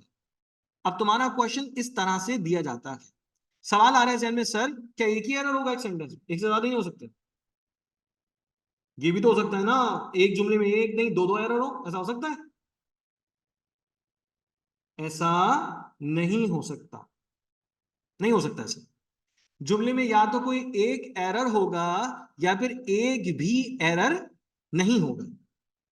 या तो एक एरर होगा या फिर एक भी एरर नहीं होगा। ओके, ये क्वेश्चन की नेचर इस तरह से। सर एरर किस किस तरह के होते हैं? सर ग्रामर बेस्ड, आर्टिकल गलत प्लेस किया, प्रपोजिशन गलत प्लेस किया, वर्ड फॉर्म गलत प्लेस किए, ऑक्सिलरी गलत प्लेस किया है, प्रोनाउन गलत प्लेस किया है, सिंगुलर के लिए प्लूरल फॉर्म वर्ब फॉर्म लिख दिए और प्लूरल के लिए सिंगुलर वर्ब फॉर्म लिख दिए। इस तरह की गलतियां, इस तरह की गलतियां। एक्टिव वॉइस पैसिव वॉइस आपने पढ़े हैं माशाल्लाह से, डायरेक्ट इनडायरेक्ट आपने पढ़ा है माशाल्लाह से, प्रपोजिशंस को आपने स्टडी किया है, आर्टिकल्स को आपने स्टडी किया है, कंजक्शंस को आपने स्टडी किया है, हाँ बहुत सारी चीजों को पढ़ा है। अब उनमें से गलती हमें जुमले में दिखाई देती है, दे सकती है। दूसरी तरह की गलती, सर स्पेलिंग। स्पेलिंग, क्या ये गलती हो सकती है? बिल्कुल हो सकती है सर, क्यों नहीं हो सकती? जुमले में गलती स्पेलिंग की भी दिखाई दी जा सकती है। तीसरी तरह की गलती क्या? सेंटेंस स्ट्रक्चर, जुमले की बनावट, जुमले के लिखने का अंदाज, उसमें भी गलती, उसमें भी खराबी हो सकती है। जरा जल्दी से मुझे बताओ, तुम लोगों में से कितने बच्चों ने कंडीशनल सेंटेंसेस पढ़े हैं? कंडीशनल सेंटेंसेस क्या होते हैं, किस किस बच्चे को पता है? बोलो, सब बताओ जल्दी से, क्योंकि मुझे उस पर बात करनी है थोड़ी सी। बताओगे तो अच्छा लगेगा मुझे सुन के। नहीं पढ़े कोई मसला नहीं है, स्ट्रेट फॉरवर्ड बोल रहा हूं, नहीं पढ़े सर, हमें नहीं आते कंडीशनल सेंटेंसेस। किस किस बच्चे ने पढ़े? शाबाश। नहीं आते कोई बात नहीं, सीखेंगे इंशाल्लाह, आपको बेहतरीन सिखाएंगे आपके सर।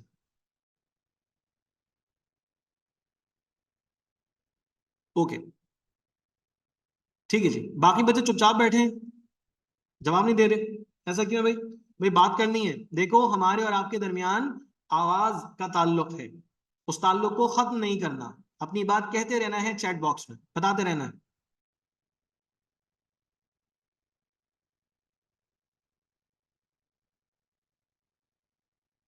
ओके,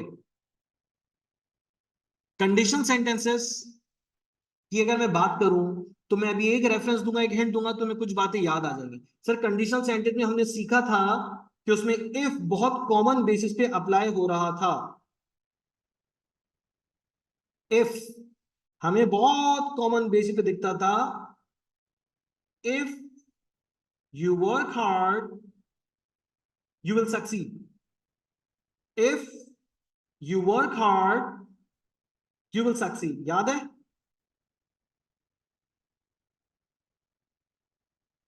याद है ना? ये लफ्ज जहां हमें नजर आ रहा हो, या ये लफ्ज, ये वर्ड जिन जुमलों में हमें नजर आया कॉमनली, हमने कहा भाई ये जो जुमले हैं ना, ये कंडीशनल सेंटेंसेस। उर्दू में कहते हैं अगर, अगर तुम ये काम करोगे तो मैं ये करूंगा, अगर तुम ये काम करोगे तो मैं ये काम नहीं करूंगा, अगर तुम ये काम नहीं करोगे तो मैं ये काम करूंगा। इस तरह के जुमले, अगर वाले जुमले, शर्त वाले जुमले, दरअसल क्या कहलाते हैं? Conditional sentences. तो भाई अब कंडीशनल सेंटेंसेस में जुमले का एक अपना मखसूस स्ट्रक्चर होता है। अगर उस जुमले का वो स्ट्रक्चर नहीं दिखाया गया है, जुमले में सेंटेंस में स्ट्रक्चर नहीं है, तो भी इसका मतलब है गलती है, गलती है, खराबी है। उस खराबी को भी हम एरर्स में शुमार करते हैं। ठीक है, अब आ जाओ पंक्चुएशन। पंक्चुएशन क्या होती है बेटा? पंक्चुएशन किसे कहते हैं? पंक्चुएशंस में सिंबल्स आते हैं, जुमले में लिखे जाने वाले सिंबल्स, जिन सिंबल्स की वजह से हम एक स्पेसिफिक सेंस दे रहे होते हैं। जैसा कि comma, inverted comma, semicolon, colon, sign of exclamation, हाँ, capitalisation, apostrophe, full stop, hyphen, ellipsis, parenthesis, bracket और भी दीगर, ये तमाम तर सिंबल्स कहलाते हैं पंक्चुएशंस। सर हम क्यों इस्तेमाल करते हैं? इसलिए इस्तेमाल करते हैं ताकि हम अपने उस सेंटेंस को अपने लिसनर के लिए आसान बना दें, अपने लिसनर के लिए अंडरस्टैंडेबल बना दें, ऐसा बना दें कि हमारा लिसनर वो सेंटेंस पढ़े और उसे 100% बात समझ में। तो सर ये जो एरर डिटेक्शन वाला क्वेश्चन है ना, एरर डिटेक्शन वाले क्वेश्चन में मेनली हमारे पास जो एरर्स दिखते हैं, वो ग्रामर के एरर्स हैं, वो स्पेलिंग्स के एरर्स हैं, वो सेंटेंस स्ट्रक्चर्स के एरर्स हैं, वो पंक्चुएशन के एरर्स। कि 4 तरह की बातों पर हमें काम करना पड़ेगा, हमारा क्वेश्चन इंशाल्लाह पेपर के लिए तैयार हो जाएगा। Got it? क्लियर हो गया? आगे चलें। आपके लिए एमसीक्यूज आसान क्यों नहीं होते मेरे अच्छे बेटे? आपके लिए एमसीक्यूज आसान तरीन हो जाएंगे उस वक्त के जब आपने ग्रामर की एक अच्छी अंडरस्टैंडिंग डेवलप कर ली है। अगर आपने ग्रामर की अंडरस्टैंडिंग नहीं बनाई, ग्रामर को नहीं सीखा, रूल्स एंड रेगुलेशंस को याद नहीं रखा, तो फिर जाहिर सी बात है वो एमसीक्यूज आपके लिए मुश्किल बन जाते हैं। किसी भी लैंग्वेज को बोलने, लिखने, पढ़ने के लिए एक मखसूस स्ट्रक्चर होता है। लफ्जों को प्लेस करने के लिए स्पेसिफिक पोजीशन होती है। हम उस लफ्ज को उस पोजीशन पे ना लिखें या उस पोजीशन पे कोई और लफ्ज लिख दें तो गलती तो होगी ना, गलती तो आएगी ना, या नहीं? गलती आएगी सर, गलती के तौर पर उसे शुमार किया जाएगा। ठीक है जी। तो हम अपनी जब कॉन्सेप्ट्स अच्छे कर लेंगे ग्रामर के, तो भाई ये वाला जो मसला है ना, ये मसला हमेशा हमेशा के लिए हल हो जाएगा। अच्छा जी, अब जरा मैं आपके सामने एक सेंटेंस लिखता हूं, जरा मुझे बताइएगा कि इस सेंटेंस में गलती क्या है। ठीक है, कर लेंगे?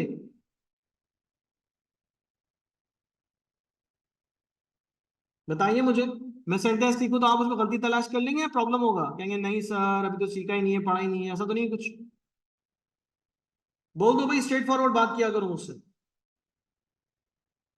अब देखो बात असल में यह है कि अगर तुमसे गलती हो भी गई तो क्या हो गया, सीखने बैठे हैं सर, सीखेंगे आपकी बात से, कोई मसला नहीं है। अगर गलती हो भी जाए तो कोई टेंशन थोड़ी है, हम तो सीखने के लिए आए हैं भाई। सीखे सिखाए होते तो सेशन अटेंड थोड़ी कर रहे होते सर का। सेशन अटेंड इसलिए कर रहे हैं ताकि हम सीख जाएं सारी बातें। सही है ना बेटा? अब सेंटेंस लिख रहा हूं, मुझे बताना है इसमें गलती कहां है।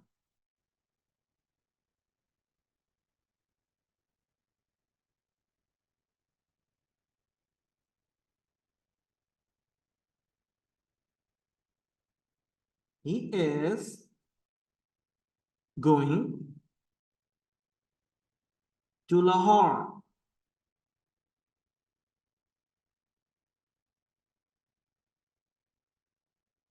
ठीक है, सेंटेंस लिखा he is going to Lahore, गलती है कहीं? ही सही है, इज सही है, गोइंग सही है, टू सही है, सब सही है तो ठीक है भाई, फिर मसला ही नहीं है।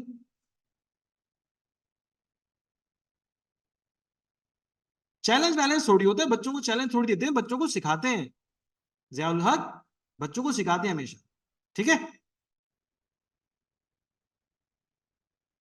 सिखाने की कोशिश है।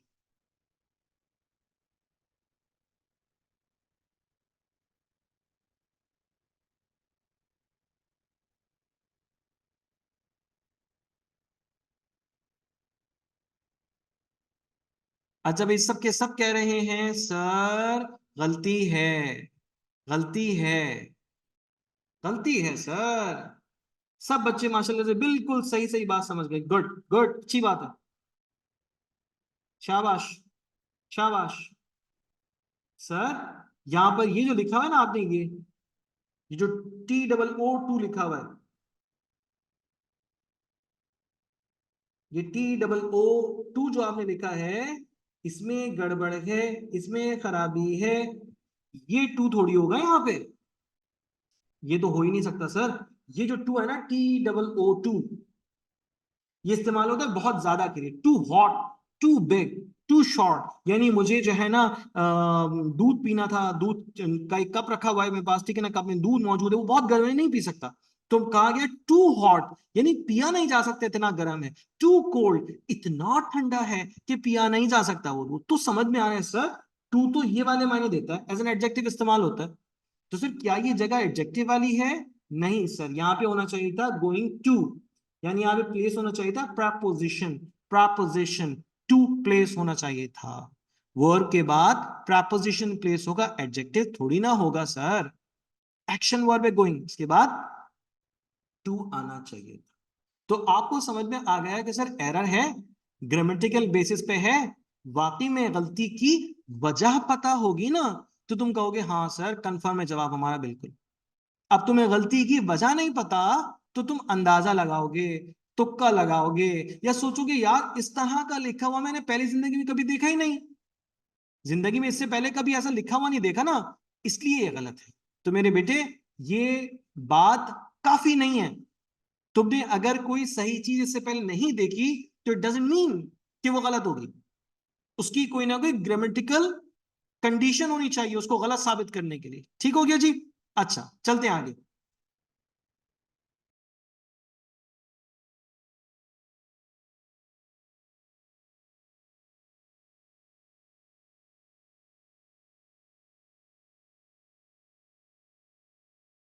अच्छा मेरे बच्चों, प्यारे बच्चों, चलो अब आगे चलते हैं। हमें समझ में आ गया एरर डिटेक्शन का क्वेश्चन हमारे पेपर में किस तरह से आ सकता है और हम उसको कैसे इंशाल्लाह अच्छे तरीके से हैंडल कर लेंगे। ठीक है जी, आगे चलते हैं। मेरे बेटे एक क्या, मैं बेशुमार सेंटेंस दूंगा तुम्हें, मुश्किल क्या बेतहाशा मुश्किल दूंगा, टेंशन नहीं ले, परेशान नहीं हो। अभी बेसिक बेसिक बात समझा रहा हूं कि एरर डिटेक्शन का क्वेश्चन आता किस तरह। ठीक है। अच्छा सर प्लीज आप ये सब लिख के समझा सकते हैं? बिल्कुल समझा सकते हैं मेरे प्यारे बेटे। अभी मैंने क्या समझाया अपने बच्चों को? सिर्फ इतनी सी बात समझाई, बेसिक सी बात समझाई कि एरर डिटेक्शन का क्वेश्चन हमारे पास, एरर डिटेक्शन का क्वेश्चन हमारे पास ग्रामर बेसिस पे एरर दिखा सकता है, स्पेलिंग बेसिस पे एरर दिखा सकता है, स्ट्रक्चर बेसिस पे एरर दिखा सकता है और पंक्चुएशन बेसिस पे एरर दिखा सकता है। ओके, ये बात समझ में सबको आ गई है? तो मुझे अब आगे आप लोगों के साथ जाना होगा। ठीक है भाई। अब हमारे पास एक और कैटेगरी के क्वेश्चन आ गया, वो क्या है? Sentence completion. सेंटेंस कंप्लीशन में बात समझ में आ रही है? सर एक सेंटेंस लिखा हुआ है, ये सेंटेंस है मिसाल के तौर पे, ठीक है, और ये ब्लैंक है और हमें गिवन ऑप्शन से वो ब्लैंक फिल करनी है, option A B C D. अब ये जो ब्लैंक है, मुमकिन है इस ब्लैंक में आने के लिए या प्लेस किए जाने के लिए जो अल्फाज हमें दिए गए हैं वो सिर्फ वोकैबलरी बेस हो, यानी हमें एक ऐसे ऑप्शन को मुंतखब करना है जिसका मीनिंग एक्चुअली हमारे सेंटेंस की फंडामेंटल रिक्वायरमेंट है, हमारे सेंटेंस की बुनियादी जरूरत है। ठीक है।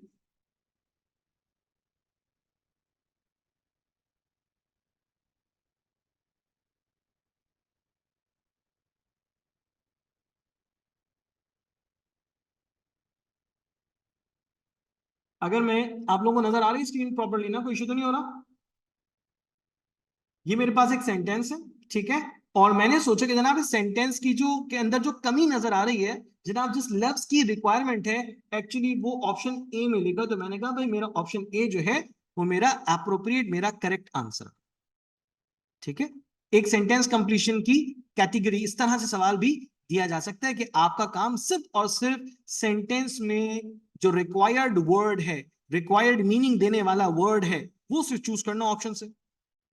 ये भी मुमकिन है कि आपको क्वेश्चन बना के दिया गया और आपसे कहा गया कि जनाब गिवन ऑप्शंस में आर्टिकल्स मौजूद है, गिवन ऑप्शंस में प्रपोजिशंस मौजूद है, गिवन ऑप्शंस में वर्ब फॉर्म्स मौजूद हैं, गिवन ऑप्शंस में कंजक्शंस मौजूद हैं, बताइए कौन सी कंजक्शन आएगी, बताइए कौन सी प्रपोजिशन आएगी, बताइए कौन सा आर्टिकल आएगा, है ना? तो फिर वहां पर हमें फैसला करना होगा, ग्रामर बेसिक रूल्स हमें पक्के करने होंगे, वो ब्लैंक में पंक्चुएशन भी, सेंटेंस करेक्ट स्ट्रक्चर भी, आर्टिकल भी, इन सब की पक्की प्रैक्टिस कर लेंगे तो कम से कम हमारा ये क्वेश्चन जिसे हम कह रहे हैं जनाब grammar based sentence completion, given option, grammar की किसी फैमिली से आर्टिकल्स दे दिए, प्रपोजिशंस दे दिए, उसके मुताबिक हमें फैसला करना है कि कौन सा प्रपोजिशन सही है। तो जनाब सेंटेंस कंप्लीशन का क्वेश्चन इस तरह से भी दिया जा सकता है, इट्स ऑल्सो पॉसिबल ये क्वेश्चन आपको इस तरह से भी मिल जाए। ठीक है जी। महमल खान, महमल खान जी। सारी चीजें समझाऊंगा बेटा महमल, क्यों परेशान हो रहे हो इतना सब इतनी सी बात पे? अभी मैं सिर्फ प्लीज सिंपली तुम्हें क्या समझा दो सारे बच्चों को कि भाई हमारे पास ना इस तरह के क्वेश्चंस पेपर में देखे जाते हैं। सही है। पहली चीज हमने डिस्कस की एरर डिटेक्शन, पहली चीज वोकैबुलरी, दूसरी चीज एरर डिटेक्शन, तीसरी चीज क्या कि हमारे पास सेंटेंस कंप्लीशन का टास्क कैसे आ सकता है, और चौथी चीज जिसे अभी मैं डिस्कस करने जा रहा हूं वो क्या है? वो है जनाब रीडिंग कॉम्प्रिहेंशन। हमारे पेपर में जो पैसेजेस दिए जाते हैं हमारे पेपर में, जो पैसेजेस दिखाई देते हैं, वो पैसेजेस शॉर्ट होते हैं, लॉन्ग पैसेज नहीं होते। वो पैसेजेस मुख्तसर होते हैं, छोटे पैसेजेस होते हैं, लंबे पैसेजेस नहीं होते। ये बात तो क्लियर है। यानी वो पैसेजेस बेसिकली 10 लाइन 12 लाइन तक जा रहे हैं, इससे ज्यादा लंबे नहीं है। 10 से 12 लाइन तक वो जाते हैं, इससे ज्यादा नहीं। अब उन पैसेजेस के साथ जो फ्रीक्वेंटली क्वेश्चन पूछे जा रहे होते हैं, बहुत कॉमन से क्वेश्चन पूछे जा रहे होते हैं, वो कौन से? एक पैसेज गिवन है, अब उससे रिलेटेड कौन कौन से सवाल बहुत कॉमन से, वो कौन से? सर पैसेज में ऑथर की टोन क्या है? हैप्पी है, एंग्री है? टोन क्या, अंदाज कैसा है? वो किसी बात को खुशी से बता रहा है, दुख से बता रहा है? ये हमें बताना होगा। पैसेज की थीम क्या है, उस पैसेज का पर्पस क्या है, यानी उस पैसेज को लिखने का आखिर मकसद क्या, उसकी थीम क्या, ये भी सवाल आता है। ठीक है। अब पैसेज में कुछ अल्फाज अंडरलाइन कर दिए गए, कुछ फ्रेज अंडरलाइन कर दिए गए, और आपसे कहा गया है कि भाई इसका मीनिंग बताओ, इस वर्ड का या इस फ्रेज का मीनिंग बताओ। अभी मैंने तुमसे कहा था कि देखो बहुत सी बातें ऐसी पूछी जाती हैं कि जिसका डायरेक्टली पैसेज में जवाब नहीं है। अब मुझे बताओ ना, पैसेज में क्या तुम्हें अलग से लिख के बताया गया है कि टोन इसकी ये है, थीम इसकी ये, पर्पस इसका ये? नहीं, वो तो पढ़ने के बाद समझना है। वर्ड्स तो पैसेज में लिखे हैं, फ्रेज पैसेज में लिखे हैं, मगर क्या पैसेज में उन वर्ड्स या फ्रेज का मीनिंग लिखा हुआ है? नहीं, वो तुम्हें बताना है, वो तुम्हें बताना है। ठीक है। इसी तरह से पैसेज के दो सेंटेंसेस का आपस में रिलेशनशिप क्या है? वो कॉज एंड इफेक्ट की बेसिस पे एक दूसरे से लिंक करते हैं, या वो सीक्वेंस की बेसिस पे एक दूसरे से रिलेट करते हैं। उन दोनों जुमलों का, पैसेज के दो जुमले निकाल कर दिए, अगर तुमसे कहा गया भाई बताओ इन दोनों जुमलों का आपस में रिलेशनशिप क्या है, कैसा है, तो वो आपको बताना होगा। फिर सवाल आया सर कि इस पैसेज का टाइटल क्या है? 4 ऑप्शन दिए गए, आपसे कह रहे हैं जनाब इसमें से कोई एक ऐसा ऑप्शन मुंतखब करें जो कि पैसेज को एज अ होल डिस्क्राइब कर दे। ये 4 ऑप्शन दिए गए, आपसे कहा जाता है पैसेज का टाइटल बता दो। पैसेज में बेसिकली जिस चीज की ओवरऑल बात हो रही हो वो क्या है? यकीनन टाइटल ऐसा होगा जिसमें वो चीज एक्सप्रेस होती हो। तो सर अब इस जगह पर अगर मैं आपके साथ रुक जाऊं, तो मुझे समझ में आ रहा है कि भाई इन चारों सवालात को देखने के बाद ये फैसला हो गया, ये इन 4 कैटेगरीज के क्वेश्चन को देखने के बाद फैसला हो गया कि सर पैसेज के सवालात जो दिए जाए उसको सॉल्व करने के लिए, करेक्टली सॉल्व करने के लिए पैसेज को थॉरली पढ़ना बे इंतहा जरूरी है। पैसेज का बगौर जायजा लेना बेतहाशा जरूरी है। पढ़ना है, प्रैक्टिस करेंगे, सीखेंगे पैसेज सॉल्व करके, एंड देन हम ये कह सकेंगे कि हाँ भाई हमारा ये क्वेश्चन पेपर के लिए तैयार है। अब यहां तक सब बच्चों को बात समझ में आ गई? कोई बच्चा ऐसा तो नहीं कि वो कहे कि सर आपने लिखा नहीं? अरे लिखा हुआ तो पहले से ही है, सामने सामने सारी बातें लिख दी हैं, टेंशन नहीं है। 4 बातें हुई हैं, रीडिंग कॉम्प्रिहेंशन का क्वेश्चन, एरर डिटेक्शन का क्वेश्चन, सेंटेंस कंप्लीशन का क्वेश्चन, और उसके साथ वोकैबुलरी का क्वेश्चन। ये हमारे पेपर के बहुत कॉमन क्वेश्चंस। अब इन क्वेश्चंस को करने के लिए क्या करना होगा, मैं सब बताता हूं। इन क्वेश्चंस को अपने पेपर में, अपने टेस्ट के लिए बेस्ट तैयार करना है, बेहतरीन, कि पूरे पूरे नंबर उठा लें हम। उसके लिए क्या करेंगे मैं बताता हूं, सारी बात बताता हूं मैं। चलो, हम अगर अपने इस पोर्शन को बेस्ट बनाना चाहते हैं, जबरदस्त बनाना चाहते हैं, तो बेटा अब मेरी बातों को जरा समझ लेना। ये काम की बातें अगर तुमने ये पिक कर ली हैं, तो मैं समझता हूं तुम्हारा काम बेहतरीन हो जाएगा। अगर तुमने इन बातों को मिस कर दिया, तो बेटा फिर ये टाइम बहुत लिमिटेड है, दोबारा फिर बहुत अच्छे तरीके से चीजों को नहीं सीख सकते, नहीं समझ सकते अलग से। अब सर एक बात बताएं, क्या हम अपने इस पूरे सेशन में घर में बैठ के सिर्फ रिकॉर्डिंग देख लेते हैं, तैयारी हो जाएगी? नहीं, नहीं हो सकती तैयारी। साफ बोल रहा हूं, मुंह पे बोल रहा हूं तुम लोगों के। सिर्फ अगर तुम लोग ये सोचो कि मैं बैठ जाऊं रिकॉर्डेड लेक्चर देख लूं, एक दिन में 10 घंटे 12 घंटे 13 घंटे तक बैठ के मैं रिकॉर्डेड लेक्चर देखता रहूं, मेरी तैयारी हो जाएगी? नहीं भाई, ऐसे नहीं होती तैयारी। सुनो गौर से कि तैयारी कैसे होती है टेस्ट की। ये तुम टेस्ट देने जा रहे हो, यूनिवर्सिटी में एडमिशन का टेस्ट देने जा रहे हो, हजारों बच्चों में से चंद 100 बच्चे कामयाब होते हैं, वो टेस्ट देने जा रहे होते हैं। अब उस टेस्ट की तैयारी भी भाई उसी स्टैंडर्ड पर होगी जो रिक्वायरमेंट है। सबसे पहले तो तुम्हें जो काम करना है ना, अब मैं सब्जेक्ट से बाला ताक होकर बात करूं तो मैं एक जनरल बात करूं एप्टीट्यूड के हवाले से। सबसे पहली जो चीज तुम्हारी बड़ी जबरदस्त होनी चाहिए, चाहे वो केमिस्ट्री हो, फिजिक्स हो, बायोलॉजी हो या इंग्लिश हो, सबसे पहले टॉपिक से रिलेटेड कॉन्सेप्ट तुम्हारे अच्छे होने चाहिए।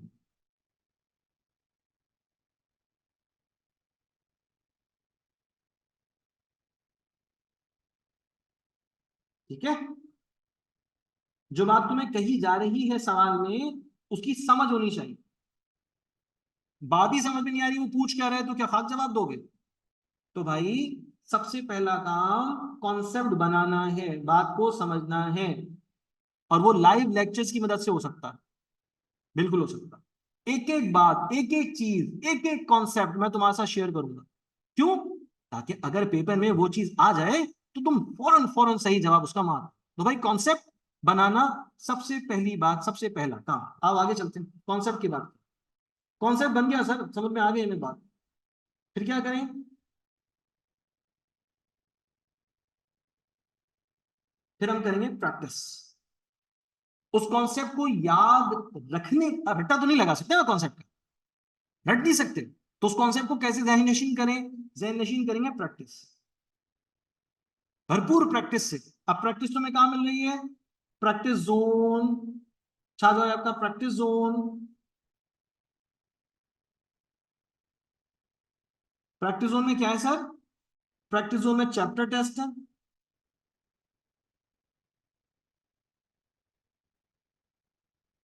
मॉक टेस्ट है,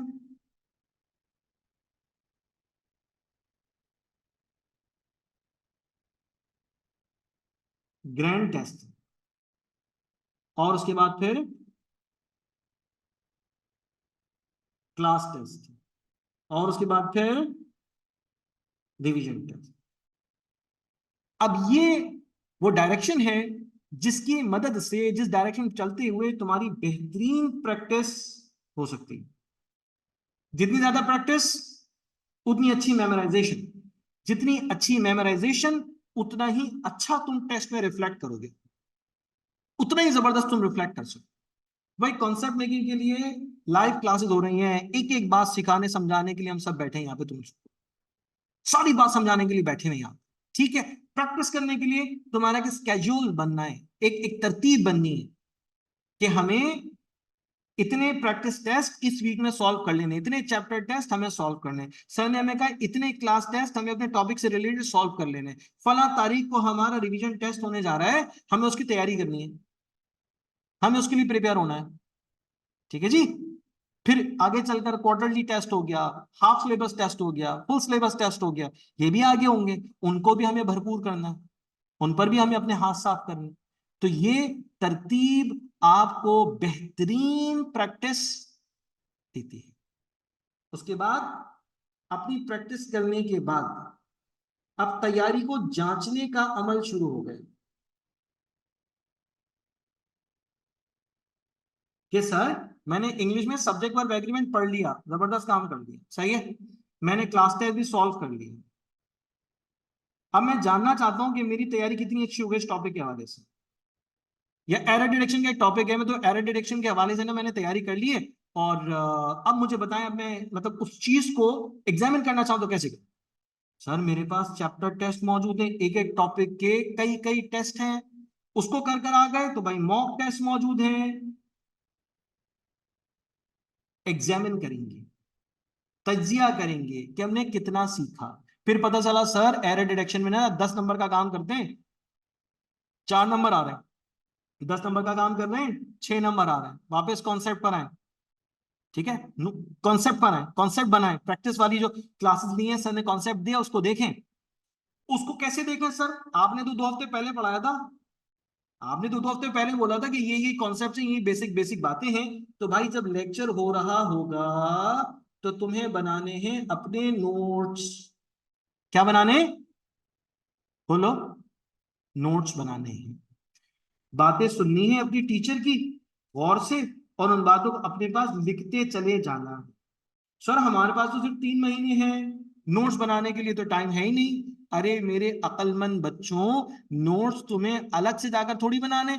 लेक्चर अटेंड कर लिया, पूरी तवज्जो के साथ सुन लिया, कुछ बहुत सारी बातें तुम्हें लेक्चर के हवाले से याद रह गई हैं, उसकी तुमने बुलेट पॉइंट्स अपने पास बना लिए, बुलेट पॉइंट्स बना लिए, तैयार कर ली, उसी के थोड़ी देर बाद बैठ जाओ अपने क्लास टेस्ट को देने, चैप्टर टेस्ट को देने। तो जो तुमने आज अपने टीचर से बातें सुनी हैं वो सारी की सारी इंप्लीमेंट हो रही होंगी क्लास टेस्ट पे। अल्टीमेटली तुम्हारा फायदा हो जाएगा, तुम्हारा टॉपिक कंफर्म हो जाएगा, पक्का हो जाएगा, तैयार हो जाएगा। अब आ गई तुम्हें सुस्ती, है ना, सुस्ती आ गई, सुस्त पड़ गए कि सर वो ना अभी आपने क्लास ली है, 2 घंटे की क्लास ली, अभी तो हिम्मत ही नहीं हो रही। तो बेटा जिनको सुस्ती आती है ना उनको फिर कामयाबी नहीं मिलती। जिनके दिमाग में सुस्ती भर जाए कि भाई थक गए और ये हो गया वो हो गया, तो बेटा हजारों बच्चों में तुम्हारा मुकाबला जा रहा है, तुम मुकाबले में जा रहे हो हजारों बच्चों से। तो वो तो नहीं थक रहे, उन्हें तो सुस्ती नहीं आ रही, उन्हें तो नींद नहीं आ रही, वो तो दिन के 12-12 14 घंटे काम कर रहे हैं, पढ़ाई कर रहे हैं। तो भाई फिर तुम कामयाब होगे या वो कामयाब होंगे? वो कामयाब होंगे। समझ में आ गया? तो ये किसी फैंटेसी में मत रहना कि सर वो तो हम जो है ना वो लेक्चर सुनते हैं तो हम तो कामयाब हो जाएंगे। ओ भाई लेक्चर के साथ कॉन्सेप्ट बनाना है, प्रैक्टिस करनी है, नोट्स बनाना है, अपनी तैयारी को एग्जामिन करना है, तब कहीं जाकर काम होगा, तब कहीं जाकर काम बनेगा। जी, लेक्चर के इंपॉर्टेंट पॉइंट्स लिखने हैं, बिल्कुल लिखने हैं। आगे जाकर जब मैं इंशाल्लाह अपने टॉपिक से रिलेटेड, सब्जेक्ट से रिलेटेड लेक्चर स्टार्ट करूंगा तो एक एक बात लिखनी है, जो जो बातें मैं बताता जाऊं सब बातें लिखनी है। और मैं फिर पूछूंगा फाइनली, फाइनली फिर मैं पूछूंगा आपसे कि भाई आपने जो लास्ट डे लेक्चर अटेंड किया था उसके नोट्स कहाँ हैं। फिर मैं मांगूंगा आपसे पिक्चर, कि भाई पिक्चर शेयर करें, बताएं मुझे कहां पर ये मटेरियल आपने नोट किया था ना, मुझे पिक्चर भेजें, देखूंगा मैं कि आपने नोट क्या किया। तो भाई अपनी क्लास का एक एक मिनट, एक एक सेकंड, एक एक लेक्चर आपने बहुत ध्यान से लेना, तवज्जो से लेना, अपने वक्त को जाया नहीं करना। समझ में आ गया? क्लियर हो गया पॉइंट? जी बताइए, किसी को कोई सवाल है कि सर ये वाली बात तो आपने की नहीं है, मैं समझ में नहीं आ रही, ये वाली बात तो रह गई, वो क्या बात है बता दें, मसला नहीं है, जवाब दूंगा मैं। अब जब लेक्चर हो रहा था, बात समझाई जा रही थी, तो उस वक्त आप लोग सवालात कर रहे थे, तो अच्छा लगता है कि जब बात मुकम्मल हो जाए तो उसके बाद बच्चे बैठकर सवाल करें, उसके बाद बच्चे अपनी क्वारीज रखें सामने, उसके बाद जो जो प्रॉब्लम लग रहा है, आधी बात सुनी है, आवाज कट रही थी, वो जो मसले होते हैं ना, तो सारे के सारे अभी रखें, अभी पूछें सवाल।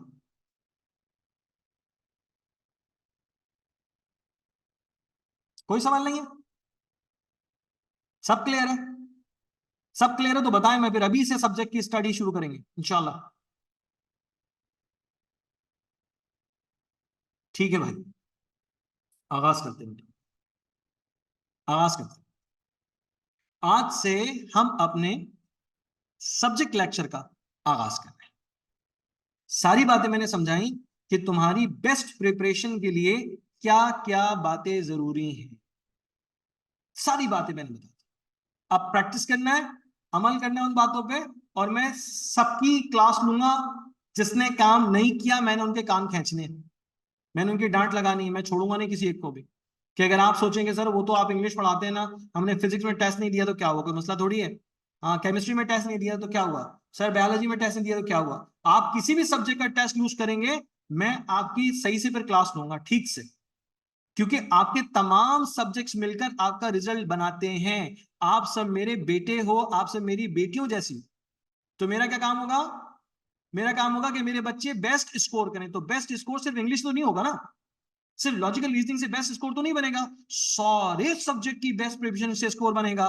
तो मैं किसी सूरत कॉम्प्रोमाइज नहीं करूंगा किसी के साथ। ठीक हो गया?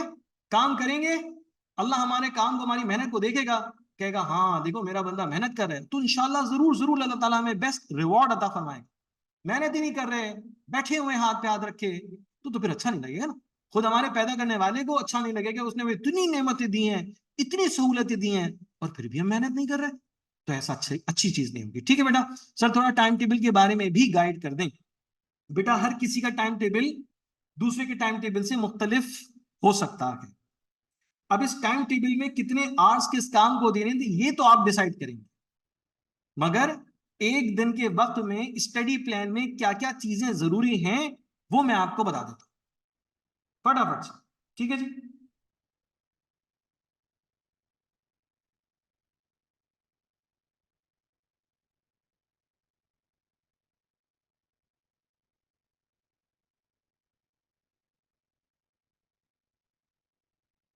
हमारे इस टाइम टेबल में सबसे अहम चीज है हमारे पास अवेलेबल टाइम।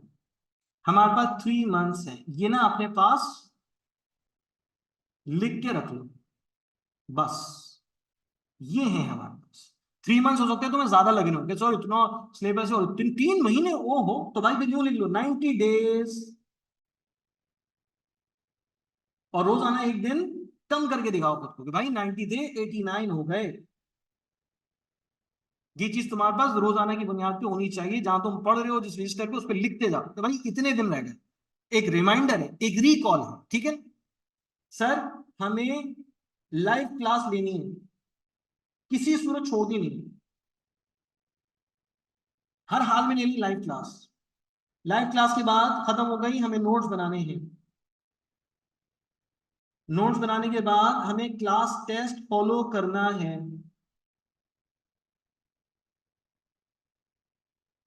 टीचर ने, हमारे सर ने हमें होमवर्क दिया कि बेटा ये एक्सरसाइज तुम्हें छाजा ऐप से पूरी करनी है, ये काम मैं दे रहा हूं उस पर काम करना है, मेहनत करनी है, इसको रिवाइज करना है, तो भाई होमवर्क टीचर का दिया हुआ लाजमी करना है, लाजमी करना है। ठीक है जी। Live class, notes, class test, homework. उसके बाद आपको जो ग्रुप मिला हुआ है, जिस ग्रुप पर आप अपने टीचर से सवालात पूछते हैं, भाई उस ग्रुप को इफेक्टिवली इस्तेमाल करना है, मौसम तरीके से इस्तेमाल करना है। यानी अगर आपको अपने कॉन्सेप्ट बनाने में मुश्किल पेश आई, अगर आपकी कुछ क्वेरी है, अगर आपके कुछ क्वेश्चंस हैं जो आप पूछना चाहते हैं अपने टीचर से, तो भाई जब टीचर वहां ग्रुप पर मौजूद हो तो फौरन क्वेश्चंस कीजिए, सवालात कीजिए, वो आपको समझाएंगे, वो आपको बताएंगे, वो आपको गाइड करेंगे। तो भाई ये 5 काम हर दिन होंगे, हर दिन होंगे। हर दिन आपके 2 लेक्चर हो रहे हैं, तो 2 लेक्चर 4 घंटे की तो क्लास ही हो गई हमारी। नोट्स बनाने, लेक्चर के दौरान भी बनाने, लेक्चर खत्म होगा उसके बाद भी चंद चीजें नोट कर ली है। उसके बाद क्लास टेस्ट देने हैं, टीचर का दिया हुआ होमवर्क करना है। 2 टीचर ने अगर होमवर्क दिया तो जाहिर सी बात है 1-1 घंटा होमवर्क में लग गया। उसके बाद जो कुछ कंफ्यूजन उसके अंदर पैदा हो गया वो क्वेश्चन नोट कर लो। वो क्वेश्चन जो तुम्हारे पास डिस्कशन ग्रुप का एक्सेस है, व्हाट्सएप ग्रुप का एक्सेस है, उस पर वो क्वेश्चन डालो तो आगे तुम्हारा काम आसान हो जाए।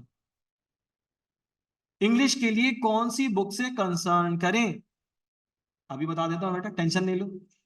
जिन बच्चों को इंग्लिश की तैयारी बेहतरीन करनी है वो आने वाले दिनों में इंग्लिश की लाइव जो क्लासेस होंगी उसको प्रॉपरली अटेंड कर लें। बहुत सारी बातें मैं आपके साथ शेयर करूंगा, बुकलेट का पीडीएफ मौजूद है वो मैं तुम लोगों के साथ शेयर करूंगा, छाजाओं पे प्रैक्टिस टेस्ट मौजूद है, क्लास टेस्ट मौजूद है, उसका टास्क मैं तुम्हें असाइन करूंगा। ये सारे काम करवाऊंगा ना, इसके बाद तुम्हें किसी किताब की जरूरत नहीं रहेगी, सब काम हो जाएगा ऐसे, किसी भी किताब की जरूरत नहीं पड़ेगी भी। समझ में आ गया बेटा? तो ये हमारा काम है, ये हमारा काम है, ये हमें हर हाल में करना है। अभी कोई बोलेगा सर हमारे तो मोहल्ले में शादी है, हमारे तो खानदान में शादी है, हमारी तो ये मसरूफियत है वो मसरूफियत है, तो भाई पहले दिन फैसला कर लो तुम्हें ये शादियां अटेंड करनी है, जिंदगी इंजॉय करनी है, या फिर टेस्ट में क्लियर होना है। अगर टेस्ट अच्छे नंबर से पास करना है तो सारी चीजों को लगा दो साइड पे, लग जाओ पूरी तवज्जो के साथ काम पे, तो तुम्हारा रिजल्ट आ जाएगा। वरना रिपीट करने वालों की तादाद हर साल बढ़ती है, कम नहीं होती। मैं तो चाहता हूं मेरे सारे बच्चे जो पढ़ रहे हैं माशाल्लाह से दिल लगा ले पढ़ाई में, सब कामयाब हो जाए इसी साल, छक्का मारे अपने रिजल्ट का। मुझे आकर बताएं सर हमारा किंग एडवर्ड में हो गया, सर हमारा फला मेडिकल यूनिवर्सिटी में क्या एडमिशन हो गया, आप लोग बताएं मुझे आके। तो भाई वो काम सिर्फ एक ही सूरत में मुमकिन हो सकता है, जब तुम सारी चीजों को रख दो साइड पे और दिल लगाकर पूरे दिमाग पूरी तवज्जो से पढ़ाई कर लो। अदरवाइज कोई ऑप्शन नहीं है। ये मत सोच लेना कि हो जाएगा, हो तो कुछ नहीं होता, कुछ नहीं होता, करना पड़ता है, करना पड़ता है भाई। ठीक है, तो ये वादा करके उठो क्लास से कि सर आपने जो हमें वर्क प्लान दिया है हम उस पर डट के काम करेंगे इंशाल्लाह। जैसे हमारी लाइव क्लासेस का आगाज होता है, डेफिनेटली वो कल से ही है, तो भाई हम फिर कल से ही पढ़ाई शुरू कर रहे हैं जबरदस्त तरीके से, छोड़ेंगे नहीं अब हम इसको। इंग्लिश में भी पूरे नंबर, लॉजिकल रीजनिंग में भी पूरे नंबर, फिजिक्स में भी अच्छे नंबर, केमिस्ट्री में भी अच्छे नंबर, बायोलॉजी में भी अच्छे नंबर। 190 प्लस स्कोर बना के बैठ जाओ ना तो जिंदगी के मजे शुरू हो जाएंगे, बेहतरीन हो जाएगा ना, और इंशाल्लाह ला सकते हो तुम, मुझे यकीन है। अल्लाह ताला से दुआ करो, अल्लाह ताला हमें तौफीक दे, हमें हिम्मत दे। हमारे सर ने हमसे इतनी काम की बातें की हैं, अल्लाह ताला हम सबको हिम्मत दे कि हम उसको, इन तमाम तर बातों को पूरा कर सकें अपने बेहतरीन मुस्तकबिल के लिए, मेरे लिए नहीं, किसी और के लिए नहीं, अपने बेहतरीन मुस्तकबिल के लिए। क्लास यहां पर तकरीबन मुकम्मल कर दी है मैंने, सारे सवालात के जवाब बगैर पूछे मैंने आपको दे दिए। अब जब मेरी आपसे दोबारा मुलाकात होगी तो मैं डायरेक्टली अपने सब्जेक्ट से रिलेटेड बात का आगाज करूंगा कि मैं अब तुम्हें क्या पढ़ाने लगा हूं, क्यों पढ़ाने लगा हूं, सारी चीजें इंशाल्लाह अब डिस्कस हों, और आप इस काबिल होंगे कि आने वाले दिनों में इंग्लिश के लेक्चर्स को लेने के बाद अपना क्लास टेस्ट बहुत अच्छे तरीके से कर सकें। ठीक है जी, एनी क्वेश्चन, कोई सवाल है तो बोलो।